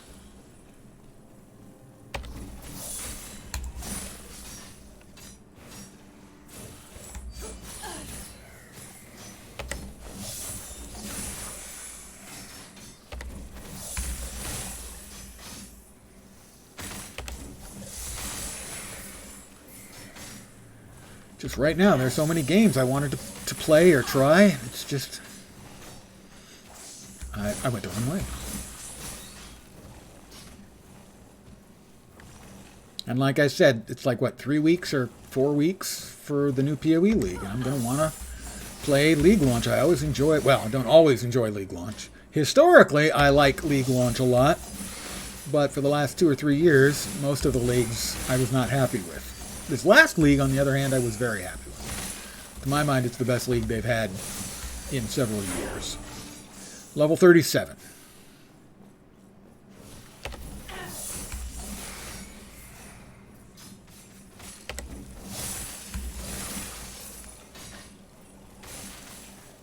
So many spinny blades.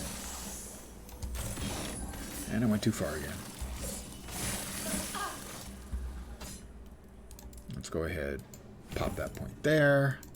This point, I don't remember if we were going any further with Shadowy Rush. We are all the way to 5. Lots of health gain.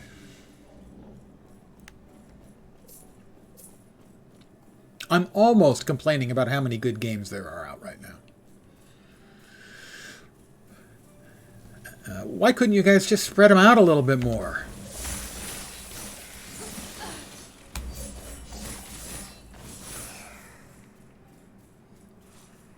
Come on, throw an old man a bone.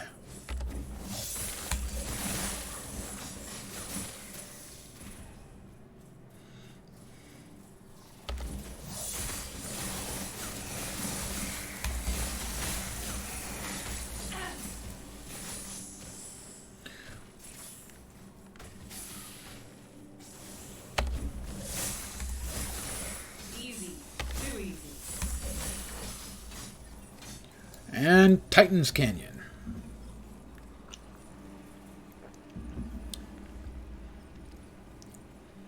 Shouldn't it be throw the old man a youth potion? Yes, but he's not fast enough to catch it. It would break, sadly. I would end up with a much younger looking carpet, though.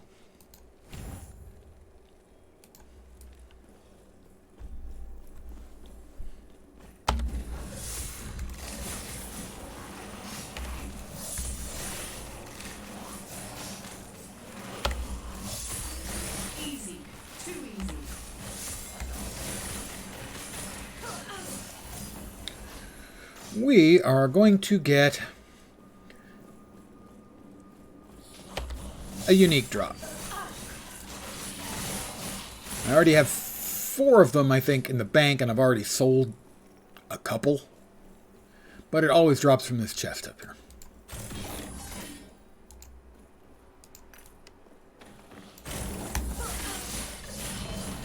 And there it is. Small idol, 15%. Decent number. I think it goes up to 20%. Yeah, between 8 and 20%.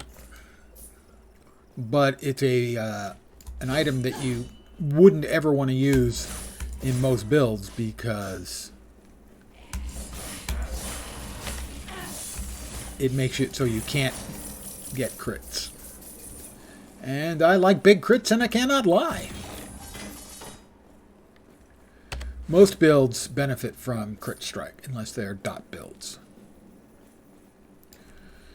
What is it? It's 15% more hit damage if you only have a one singularity equipped, which is the name of the item. So that, for dot builds, pretty big. 15 to, a more multiplier. Like in PoE, more isn't just increased, it's multiplicative.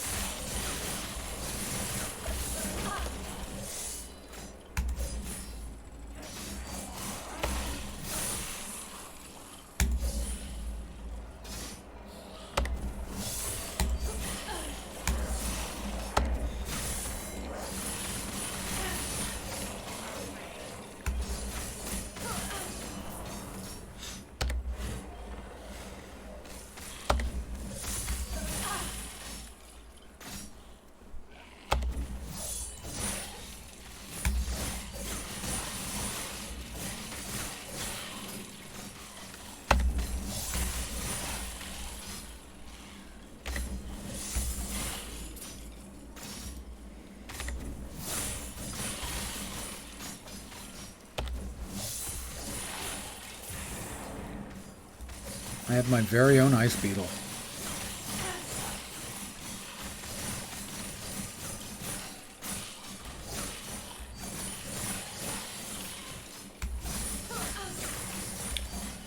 I'm not using my spinny daggers because I'm going to need them against the boss, the Spy Master.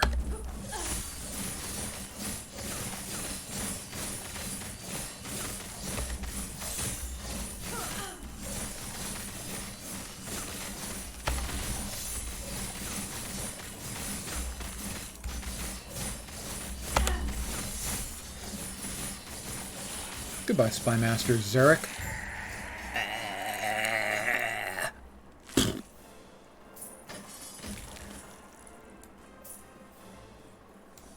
Sorry, dude.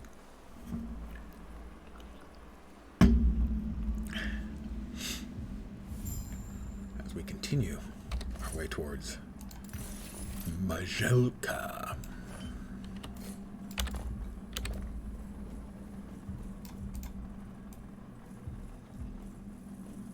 We'll unlock this.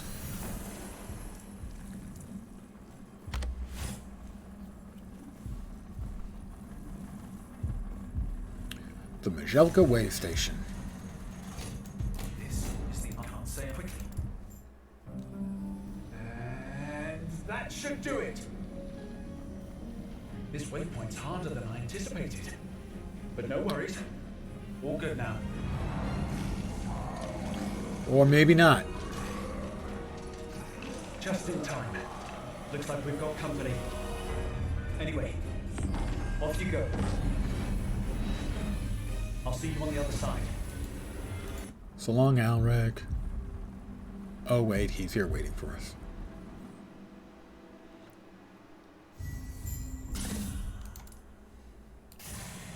Hi, Alrek. How you doing? Hi, Yulia. Wants you dead. You're over the go. I'm up, hopefully. We'll see you soon. Enter the lower sewers. They all the games have the sewers.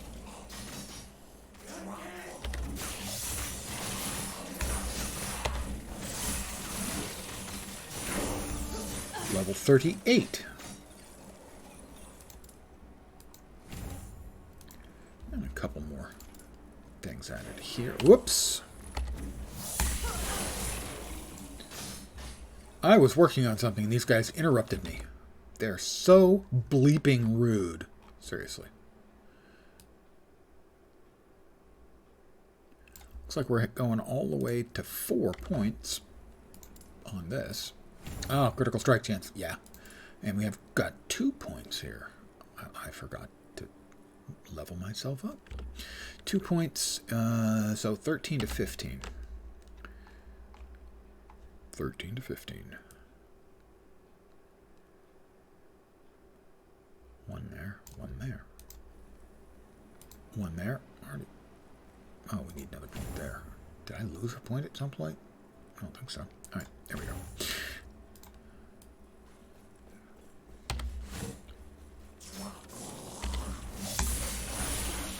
And the Rustlands. Because Rust never sleeps. Maybe my all-time favorite lyric to a song.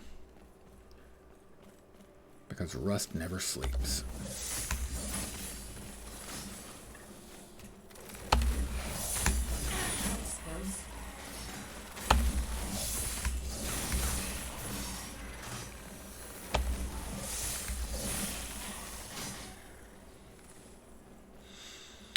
I'm going to skip that time portal, as the only thing of any value to me in that time portal would be XP, and I can get the XP here. Just as quick, just as delicious.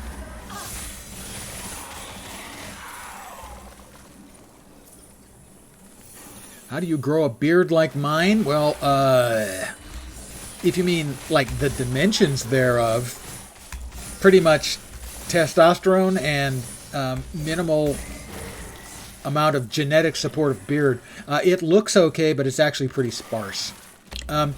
If you mean the coloration, just wait. Give it time. Far too many years would be the answer to that question. I do occasionally shave off this part of it, and I just go with the handlebar mustache when I'm feeling saucy. But other than that, the goatee has been pretty much around for 30 years. Beard is mega patchy. Oh, I get it here, patchy. Yeah, that's... Believe me, I get the patchy too. Right here on the sides. Basically just outside of the goatee zone. I get the patchy as well.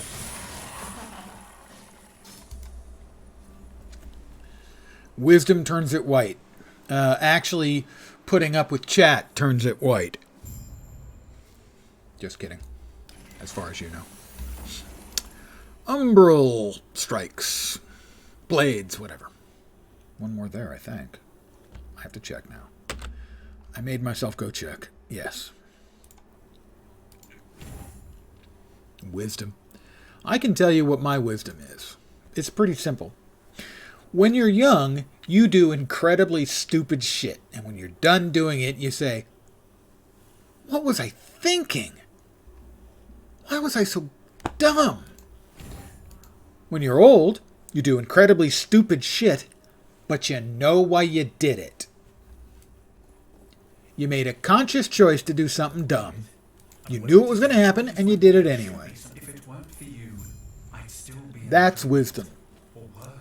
The exact thoughts you have about the military, which is the exact thoughts that you have about the military, because my understanding, any number of thoughts are frequent about the military. I never served, but I have read extensively on military history. And in fact, was a history major for a while. Shh, don't tell anyone. About why you did it and it was dumb. Yes, that is very consistent with the what I have read. Certainly, if not just in the history books, but also quite frequently on Reddit, where I'll read a thread where someone's speaking about the military, and it inevitably turns into a couple of things. Usually incredibly funny stories, and also how much they seldom say they regretted it, but it wasn't the wisest choice they ever made.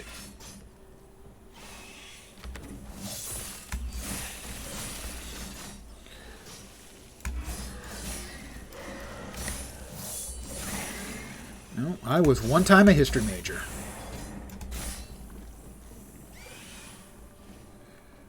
And then I said to myself, what are you going to do with that history major of yours? Teach? I went, oh, fuck. No, I don't want to teach. I don't want to put up with assholes like me in class. And so that's when I went with something I actually was interested in that could make me money, and that would be computers. Wish you'd applied yourself in school and went to college. Military was an escape from mom. Yeah, a lot of times people enter it for purely pragmatic reasons. You know, I hate this podunk town and I want to get out. Understandable.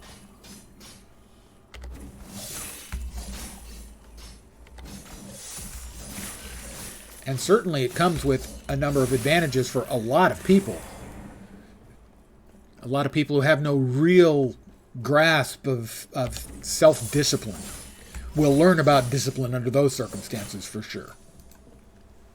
Hey, Vorp.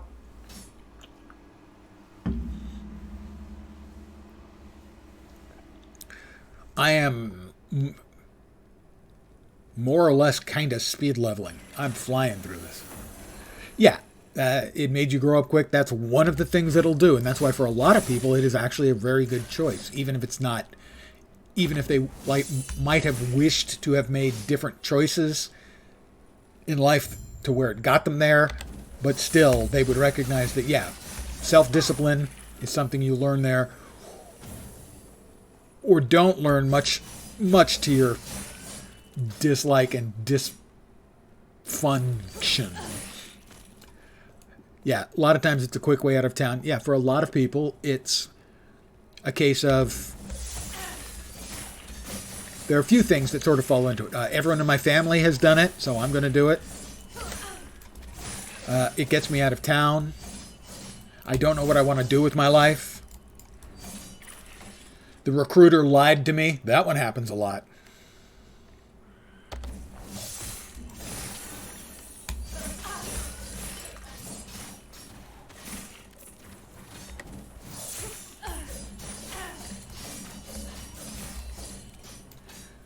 That was another level.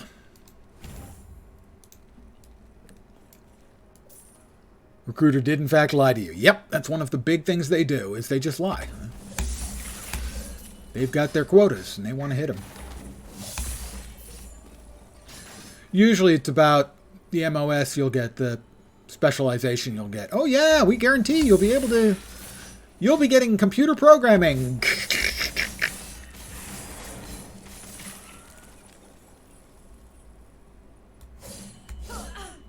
Oh, they're dead. They're twerking while dead.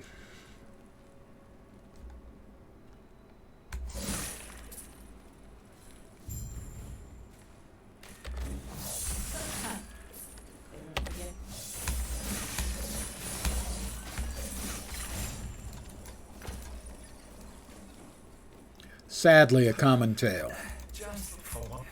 Here I was, hoping this would lead us closer. Into the necropolis of the deep.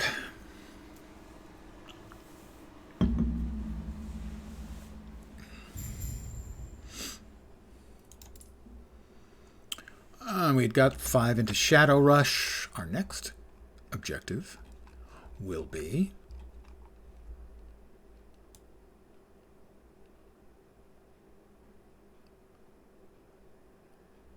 okay, all the way up to 3 in Foreshadowing, increasing the damage that our shadows do.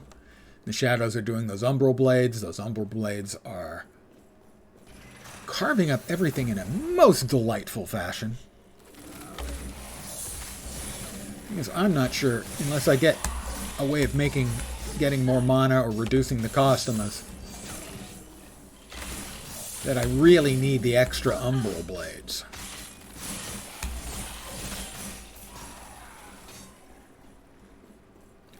I'm not sure that I wouldn't be better off without.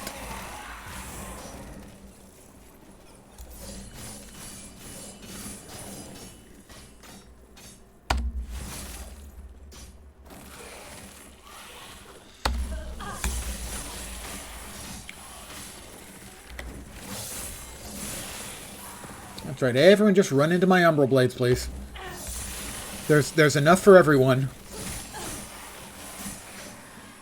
Bladedancer is a really good leveling class. In general, honestly, you can just fly through the mobs using shift. Well, I also have sort of a secondary movement skill, which is creating the shadows that are throwing the umbral blades.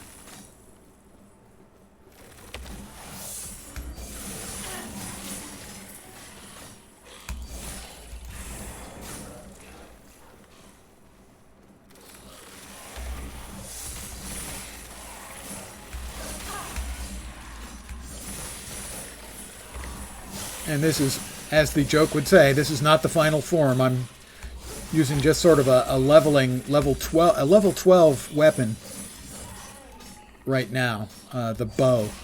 B-O, bow. The staff weapon, level 12, that gives you additional shuriken points.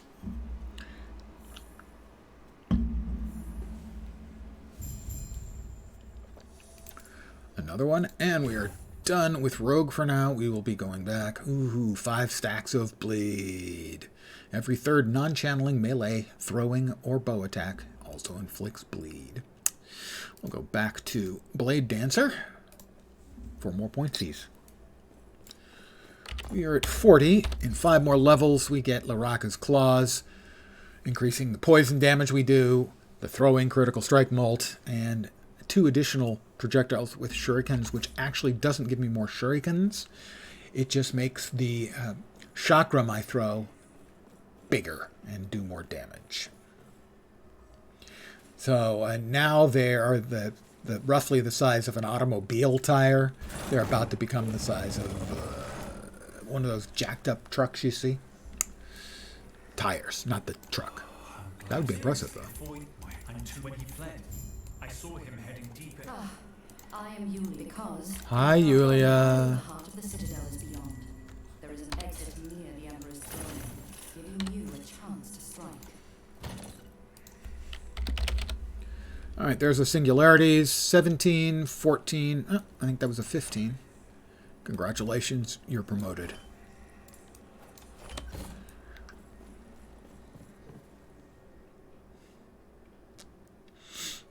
Yeah, shift is a very, very good movement skill. It and teleport, I think, are the 2 best. Sacrifice is pretty good, too.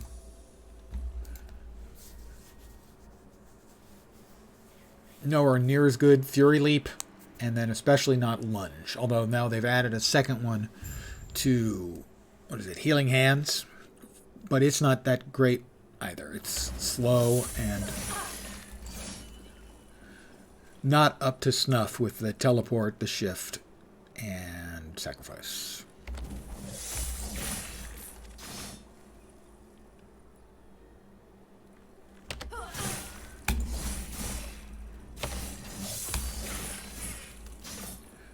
Birds.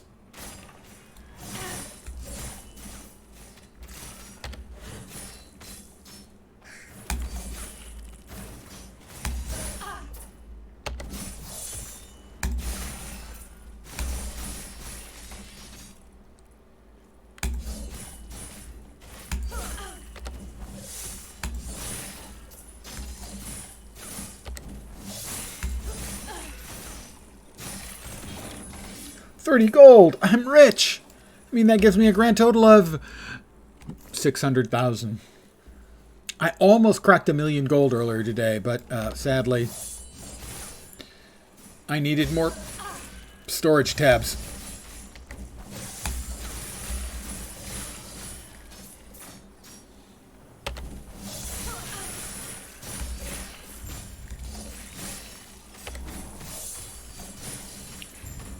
That guy's named something Maggot Tongue. Really? Wow. That's not a great nickname. That's about as bad as it gets, honestly. Maggot Tongue. How you doing, Maggot Tongue? I'm fine, thanks. How are you, mighty guy? How important is gold in this game? Personally, I actually liked PoE mechanics of no gold. PoE 2 is going with gold, but that's because I think they're doing away with crafting. I'm not sure how it's going to work yet. So gold has, in essence, 3 functions, I guess. One, it's used to buy stash tabs, of which you can have up to 200, I believe. And we all want more storage. 2, if you are playing and you're using, there are 2 guilds you can choose which of the 2 you want to join. One of them is Circle of Fortune, which gives you all kinds of luck benefits. You get more drops, better drops, stuff like that. The other one is the Merchant Guild, which gives you access to the auction house. Gold is used in the auction house, so if you're in the Merchant Guild, it's useful there. There's also a dungeon where each of the dungeons has a particular mechanic at the end. You know, in Diablo 2 is more or less useless unless you were high-level vendor gambling. That would be an example of what I was about to get to. The 3 dungeon mechanics you have here, one is the one that allows you to take an exalted weapon and an exalted item and a legendary item, or sorry, unique item with legendary potential, and smash the 2 together and get an item where you have the unique item that has a couple of affixes from the exalted item. The second mechanic is one where as you go through killing stuff, you get a currency specific to that dungeon, and then there's a gambling vendor you can use that specific currency in.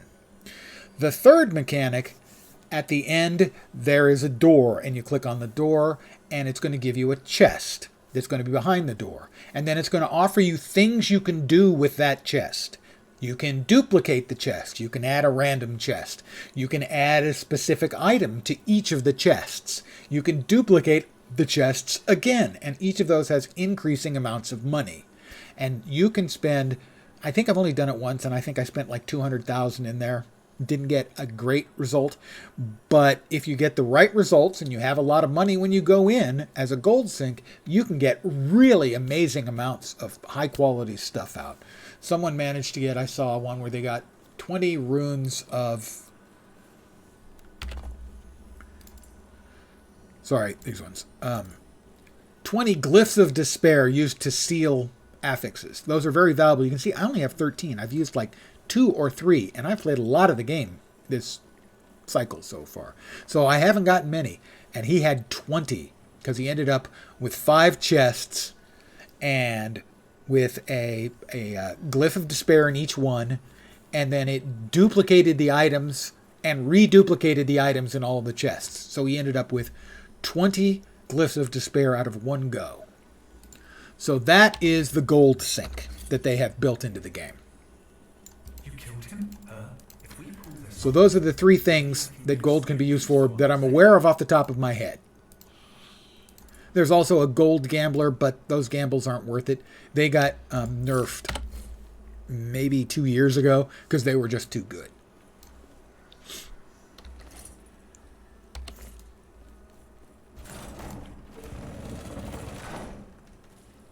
So something like balancing gold in a game like this is tough to do, but I do agree. Oh, respeccing too. That's true. But that's a very small amount of gold.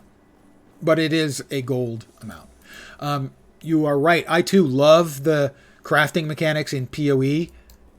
The crafting that every currency actually has a practical use in addition to being a currency. I think it's a brilliant system. Because they're pulling away from the crafting in PoE 2,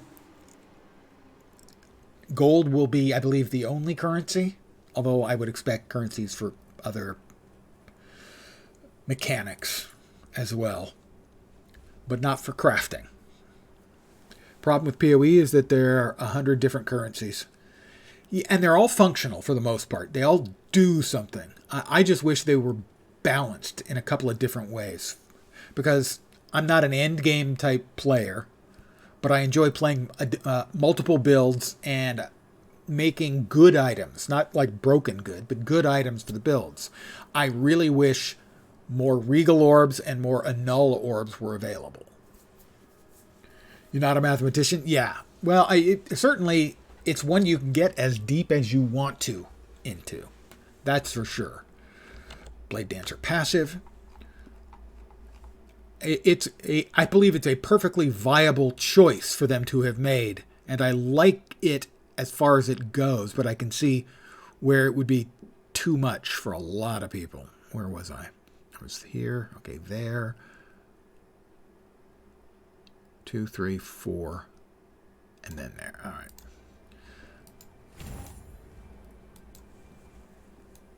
Yeah, it is very, very intimidating, and it is part of what sadly makes PoE as great a game as it is, and I think it's a genuinely great game. It is the most hostile to new players of any game I've ever seen in my life. Actively hostile to new players. Not just difficult or challenging. Fucking hostile.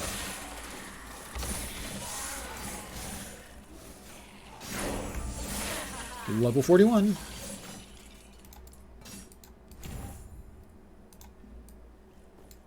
which gives everyone a chance to obtain near endgame currency.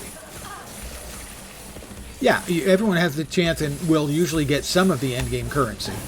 You know, used to be exalts, now it's divines.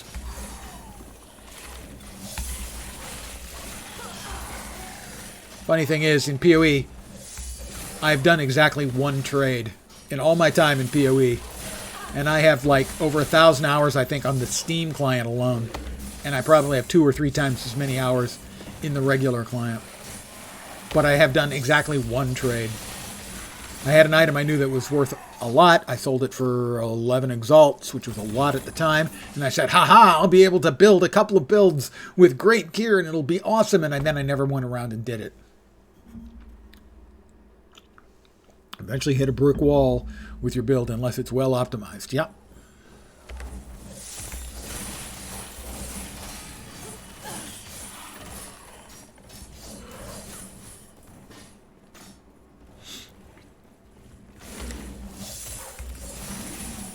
It's a great game, but it is not a friendly one.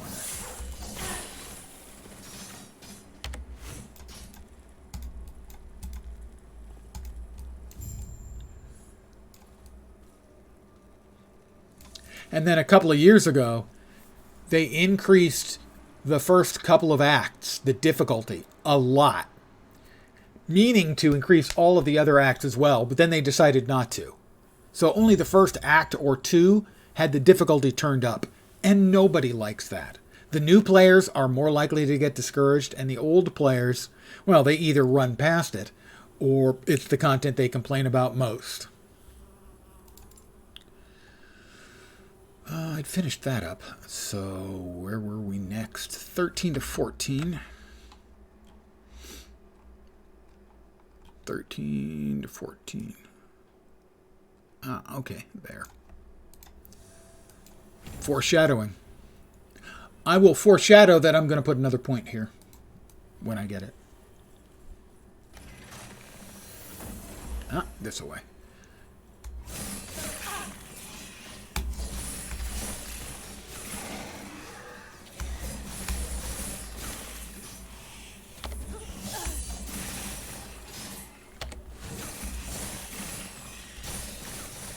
And here comes the first of the Watchers we need to kill. And he's dead.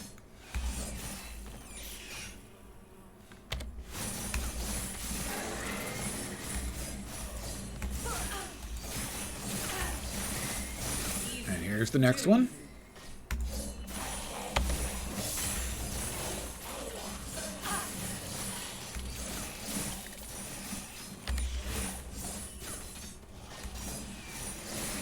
And here's the next one.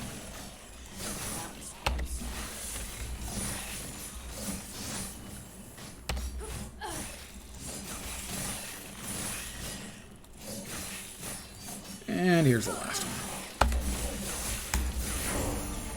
Level 42. I am leveling really quickly.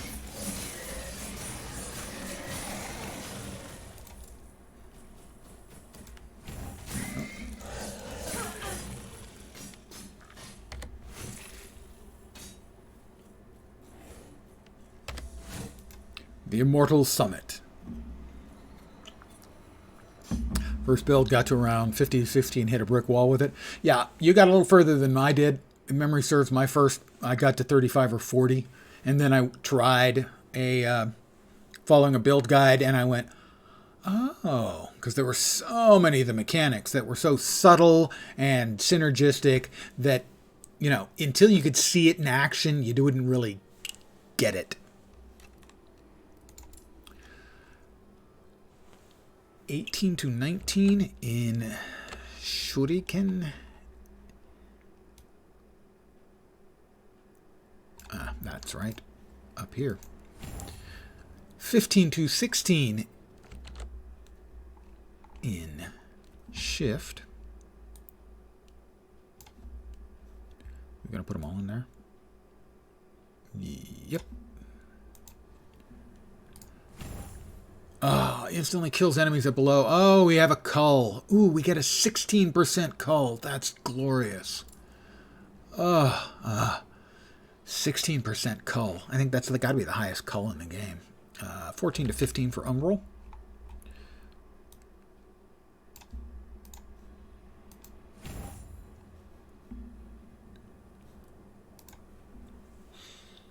Yep, the hardest part is learning those skills work well with each other, and these look cool but are useless together. Yeah. For me, I don't remember how many leagues it was. Might have been a year and a half before I understood that there was a difference between increased damage and more damage.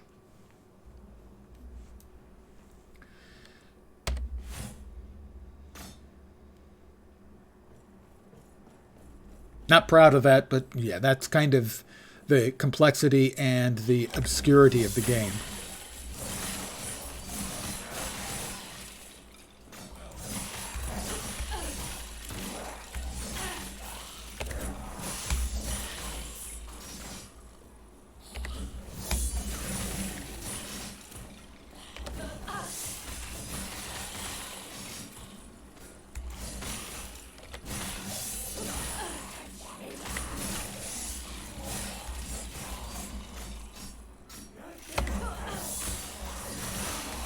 Oh, and if anyone doesn't know, increased is additive, more is multiplicative.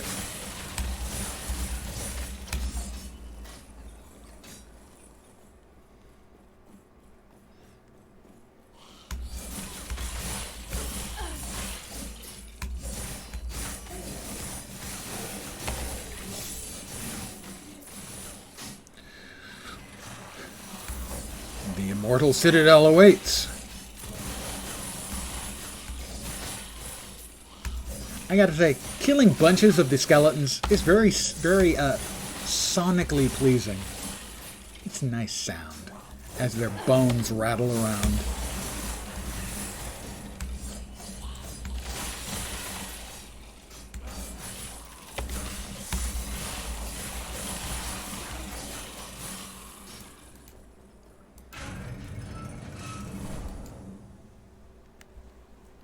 More was flat and increase was percent. The immortal emperor. No. This is probably my biggest So. hit yet. If you have 100 damage and you increase it by 50%, you go to 150 damage. If you have more, you also increase it by 50. Here's the difference. If you do an increase of 50 and an increase of 50, you go from 100 to 150 to 200. If you do a more and a more, you go from 100 to 150 to 225 because they're multiplied effect instead of being just added on top of each other.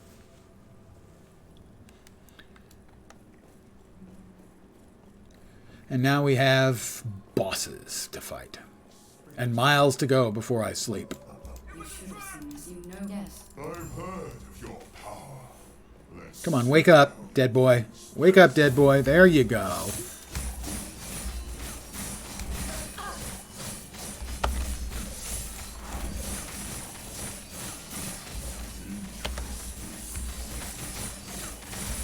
Admiral Harton, here's a who. How about you take a little damage here, too? Let's finish off Harton. He's come over all dead. Don't go out into the big poison space out there. That would be unwise.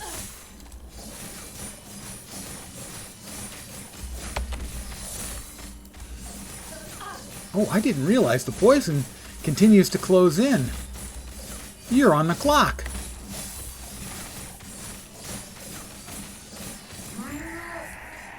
no more games. What? Now's our chance. Quick. Hero's lance. I think the only builds I never really liked playing, even though they were the easiest to start new leagues, were totem builds. I have to admit, because I do like a simpler style of play generally, I'm good with totem builds or trap builds. I like both.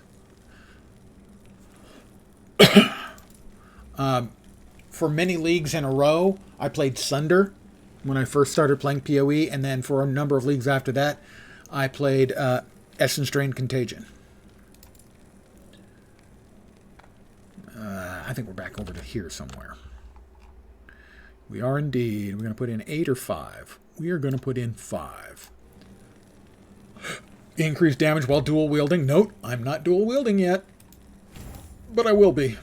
Eventually. 3 levels away from being able, pardon me, to use my magic gloves.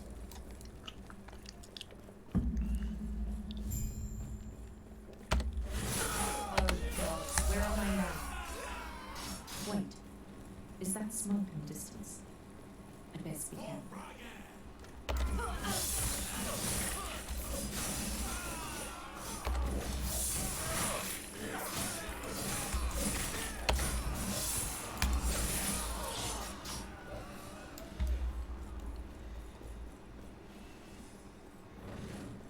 I enjoy a nice run with the screams of the dead behind me. You know?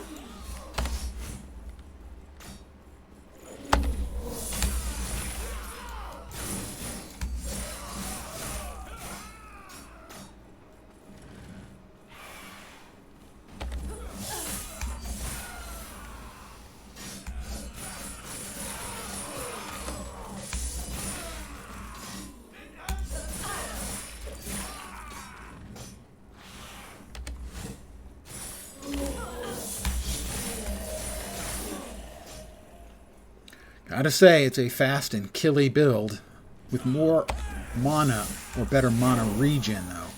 The thing would just be a non-stop murder fest.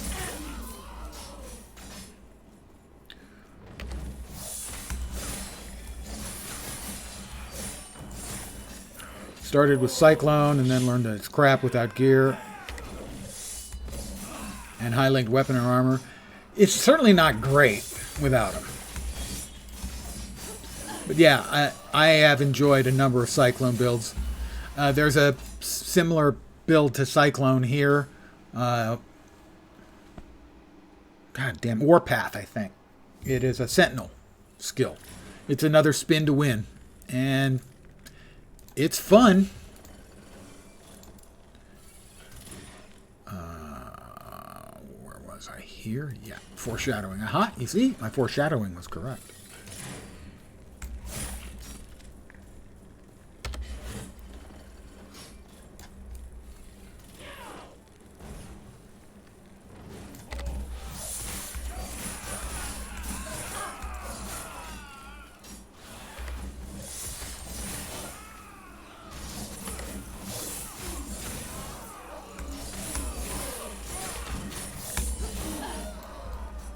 The screaming behind me. It's glorious. Was that a little dark?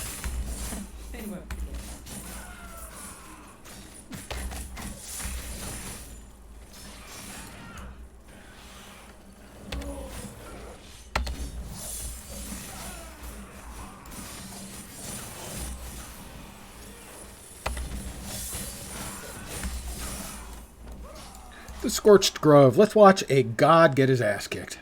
On top of it, let's see. Wow, when I was playing D3, really liked the Necro build. Just walked and everything died. That's my Void Knight build that I'm playing here is an auto bomber build that most of the time, especially while leveling, once it was functioning, was just I could walk through maps and press no buttons other than left click to move and pick up loot. Top, it was back when the servers were still a bit wonky. You had the out of sync command to recenter your tune. Right, yeah. That's a little bit before my time in PoE. I tried PoE like 4 or 5 times and bounced off of it. But eventually, I read the pre-release info on Abyss League, and it sounded like fun. So I reinstalled and tried it before Abyss League was coming out. So it was the end of Harbinger League. And that time is when it finally worked for me. That's when I started playing. Very end of Harbinger League and then Abyss League. I do not have Hi, Hairot. North. Retreat. Hi, Put your weapons living down. Yulia, not dead at all. Fine, one here. Here. Come. We have And managed teleport to me.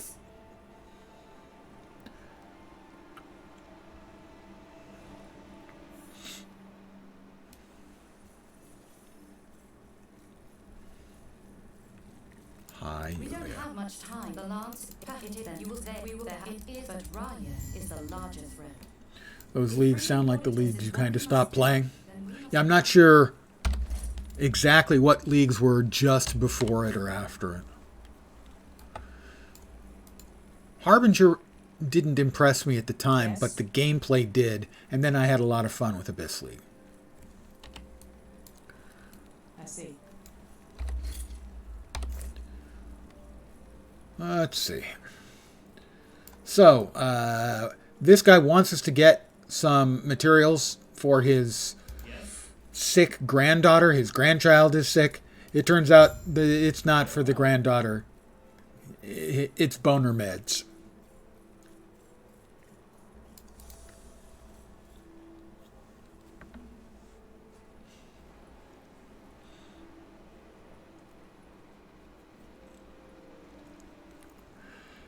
All right, we're heading to the place I will likely die. It's the place I almost always die. The Wengari Fortress. The Wengari Matron and Patron, they suck. They frequently kill me. And they don't just kill me.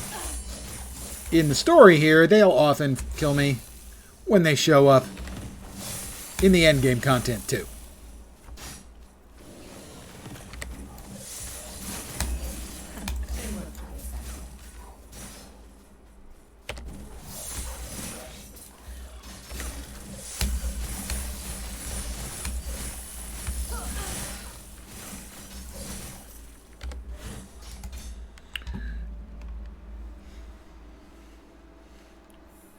And I'm going to push on until we can at least wear our gloves.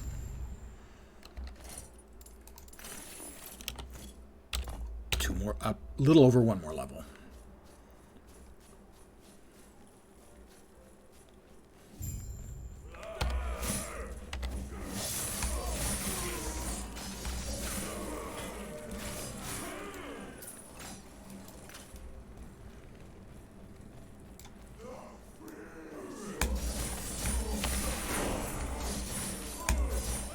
Level 44. Gods, Terra watch over you. Flash of steel. I'm flashing.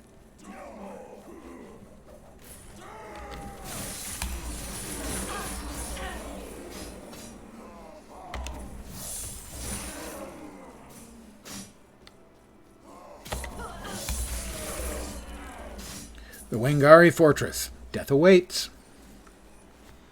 That's my prediction. Note, I will not intentionally sabotage myself to make myself look like a prophet. I've just died enough times. There have been enough times playing before the game was released in early access where I'd gotten this far without my character dying. Only to get him nuked up by the Wengari Matriarch and Patriarch. They just suck.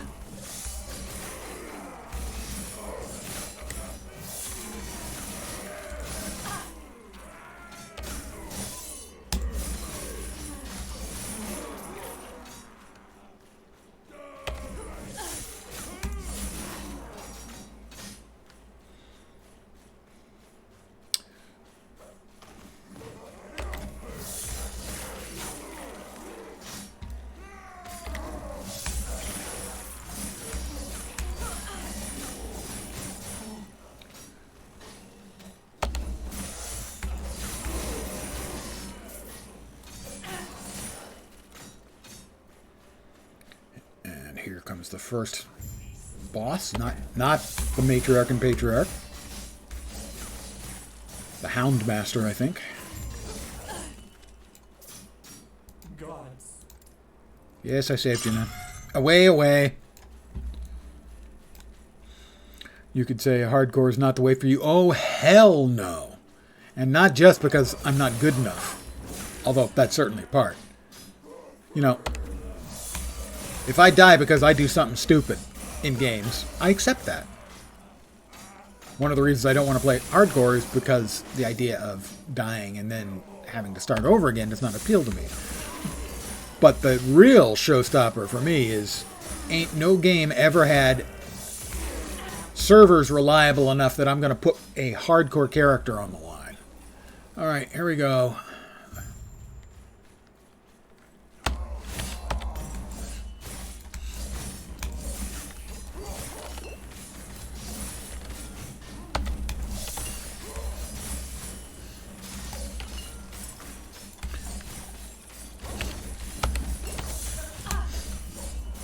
We got the Patriarch. He's the worst of the two. Well, the Matriarch can do her damage too, but she's less likely to once the Patriarch's dead. Got him! Woot! That's gaming, boys and girls. Okay, that's probably a bit of an exaggeration. Too reckless for hardcore? Yeah. Well,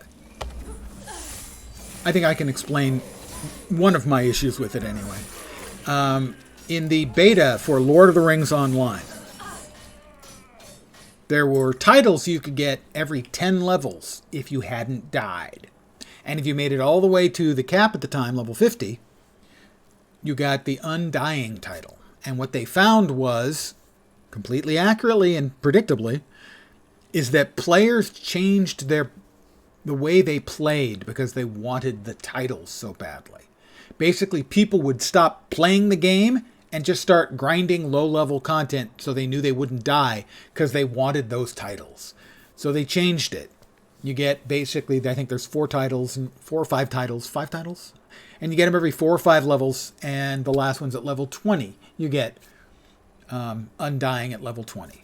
So it is much, much less of a discouraging factor for a player to play and want that title and have to play without actually playing the game, any challenging, fun, interesting stuff until they're level 50.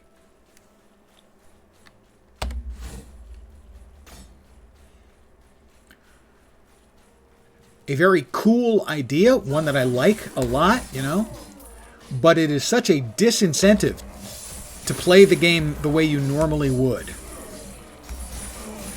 And for too many people, they're just not going to play it in any sort of acceptable fashion because they want those titles. They want the cool title.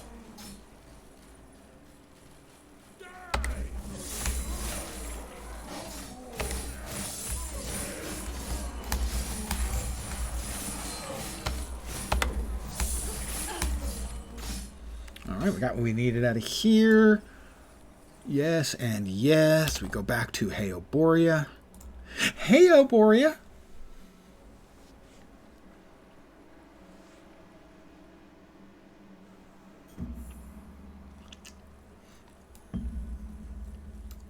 Yes. 2 more idle slots. I believe we need 3 more idle slots. No, 5 more idle slots to unlock. And then we can go to the end game, basically. Not the end game of the story, but the end game monolith system. So we need 2 more ingredients for the boner meds for the old man. Steel reminds you of Spectral Throw. It became not as good. Yeah, it is reminiscent of Spectral Throw.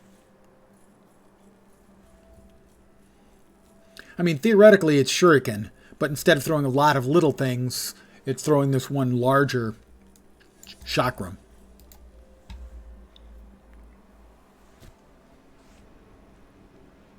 But it is reminiscent of Spectral Throw. I've used Spectral Throw a few times. Not a bunch, but a couple of times.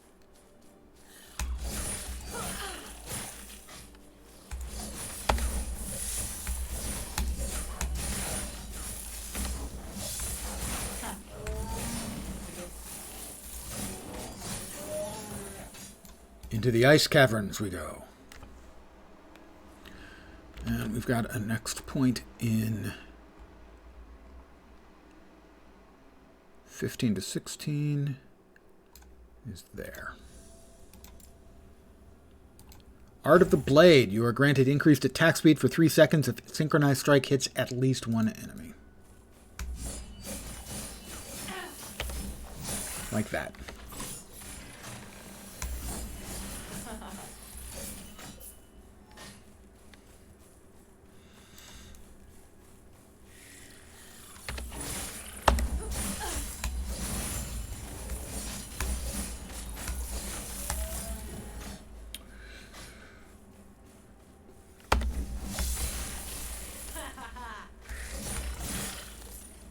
My character finds that funny.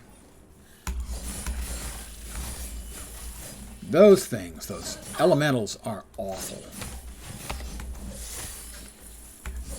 They fire a whole bunch of stuff in a straight line, so it's easy to avoid if you're paying attention and you don't, get yourself stuck on something. Let's say like Band-Aid brand. Yep, 45!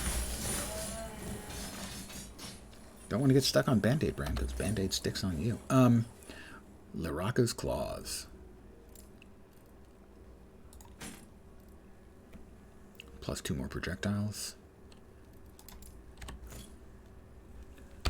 Passive here.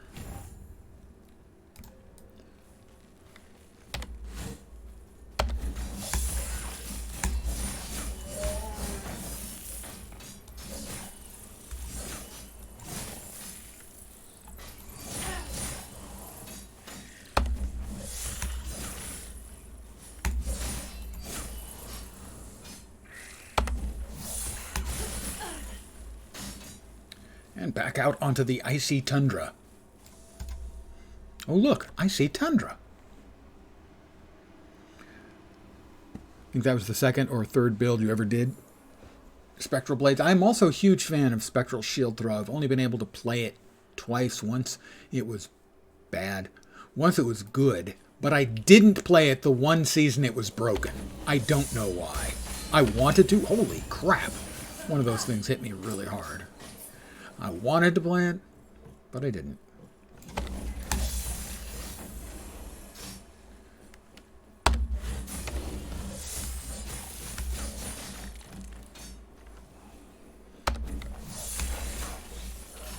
Easy. Too easy.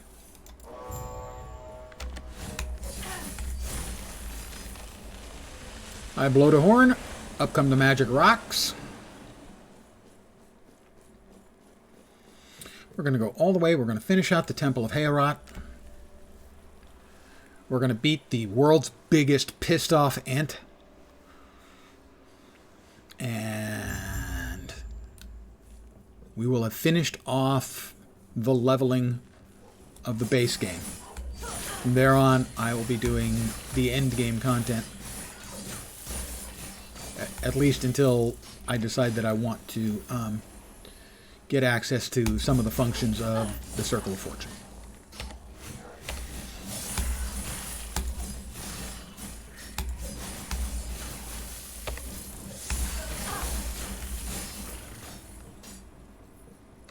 No, that's a dead end. Yeah.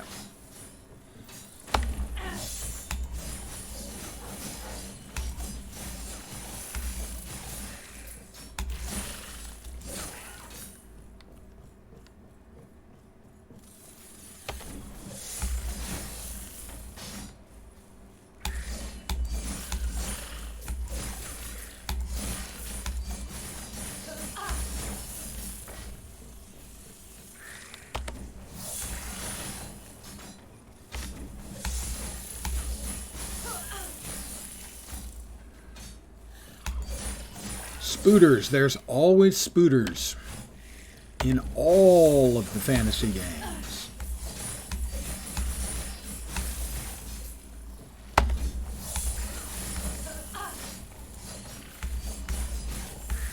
That was close. That was close indeed.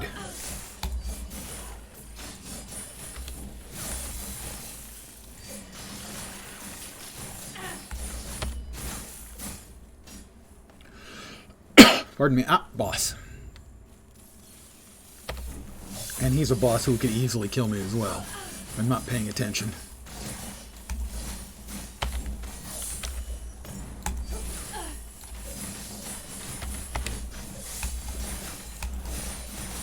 Oh, he followed me. That wasn't at all in the script.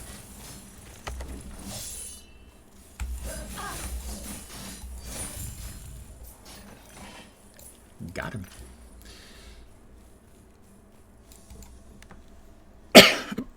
Quiet down there.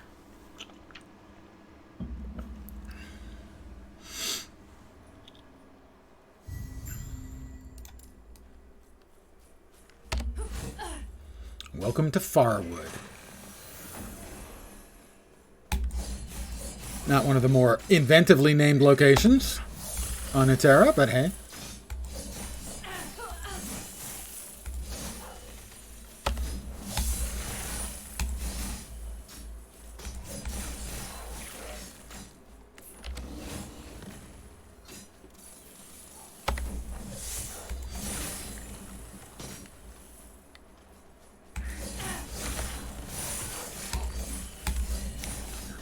Those 3 freaking machine guns, if you're not paying attention, could very easily end your deathless trip in a hurry.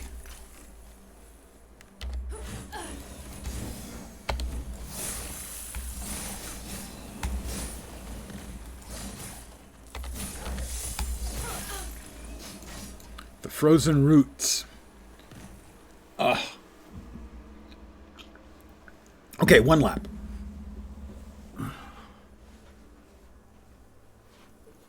By the way, I will inform you if you're not aware.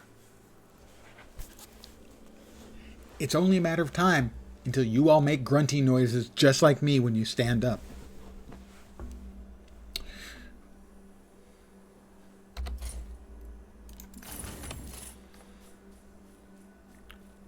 Hi, Grail.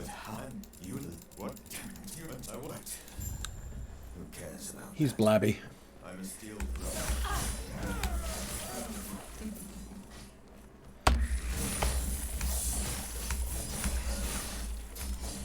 Starts with grunting noises when sitting down.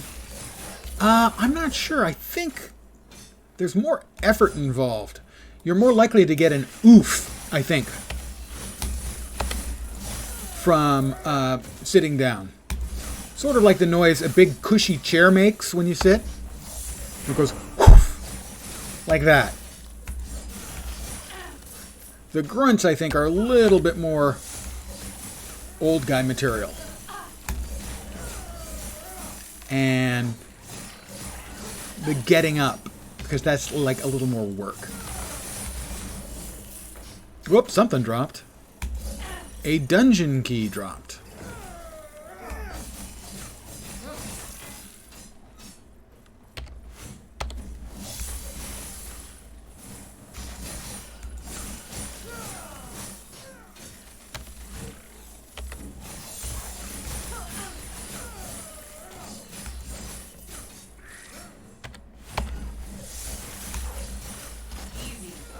Too easy.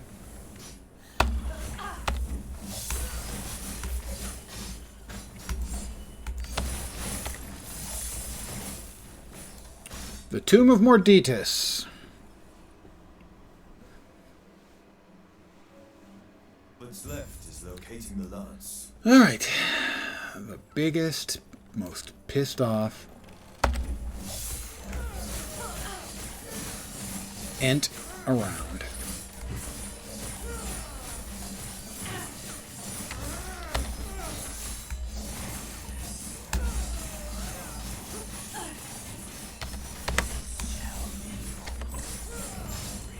Pretty easy. I've taken the Lance of Heorot. We have the lance. Would you and what? Tell me more of this. The lance. On our journey. So I'm going to be calling it here in a sec. As always, I want to thank you guys for hanging out. Really appreciate it. Let me get another level in there. We don't have to flash our steel anymore. I know things are great. Of course, all that is left is to take the lance. And that not quite. Not quite. I think the last 3 idle slots open up when we give the old man his boner meds. Not me. Yes? You've got the ingredients? Splendid. I can't wait to use it. For the cure, of course. Oh, gods, I can't keep lying to you. Do you want to know what they're really for? I'd really rather not. Well, you see, after my wife passed, I thought that stage of my life was over. But I met the most fetching woman at the Harvest Festival, older than I. Can you believe it? And, well, she started looking at me with those eyes, and please don't. That's all of the idle slots. You can see, well, you can't see it covered above my head. There's a hide quests button that pops up. The fact that I have 14 out of 15 passive points. I missed a passive point somewhere. The bleep. Well, that's disappointing. But anyway, I am going to call it here. Old man stretching. I want to thank you for hanging out with me. I should be back tomorrow at my usual time, 5 p.m. Pacific, 8 p.m. Eastern. I have no idea what I'm going to be playing. More Last Epoch? Possible. More City of Heroes? Probably a little more likely. More Guild Wars 2? Possible. I will give in to the Siren's Call of the Thaumaturge and be playing that. Possible. I'll say screw all of those and I'll buy early access to Nightingale. Less likely, but not impossible. Bye-bye to you. Thank you for hanging. I will. This is as closest to work as I get. I have a schedule I stick to. It provides a little bit of structure to a retired guy. A lot of people get lost when they're retired, don't know what to do with themselves. I have a schedule. As long as I stick to it, keeps me balanced. Keeps me focused. So back tomorrow most likely, but the actual game I'll be playing, I have no goddamned clue.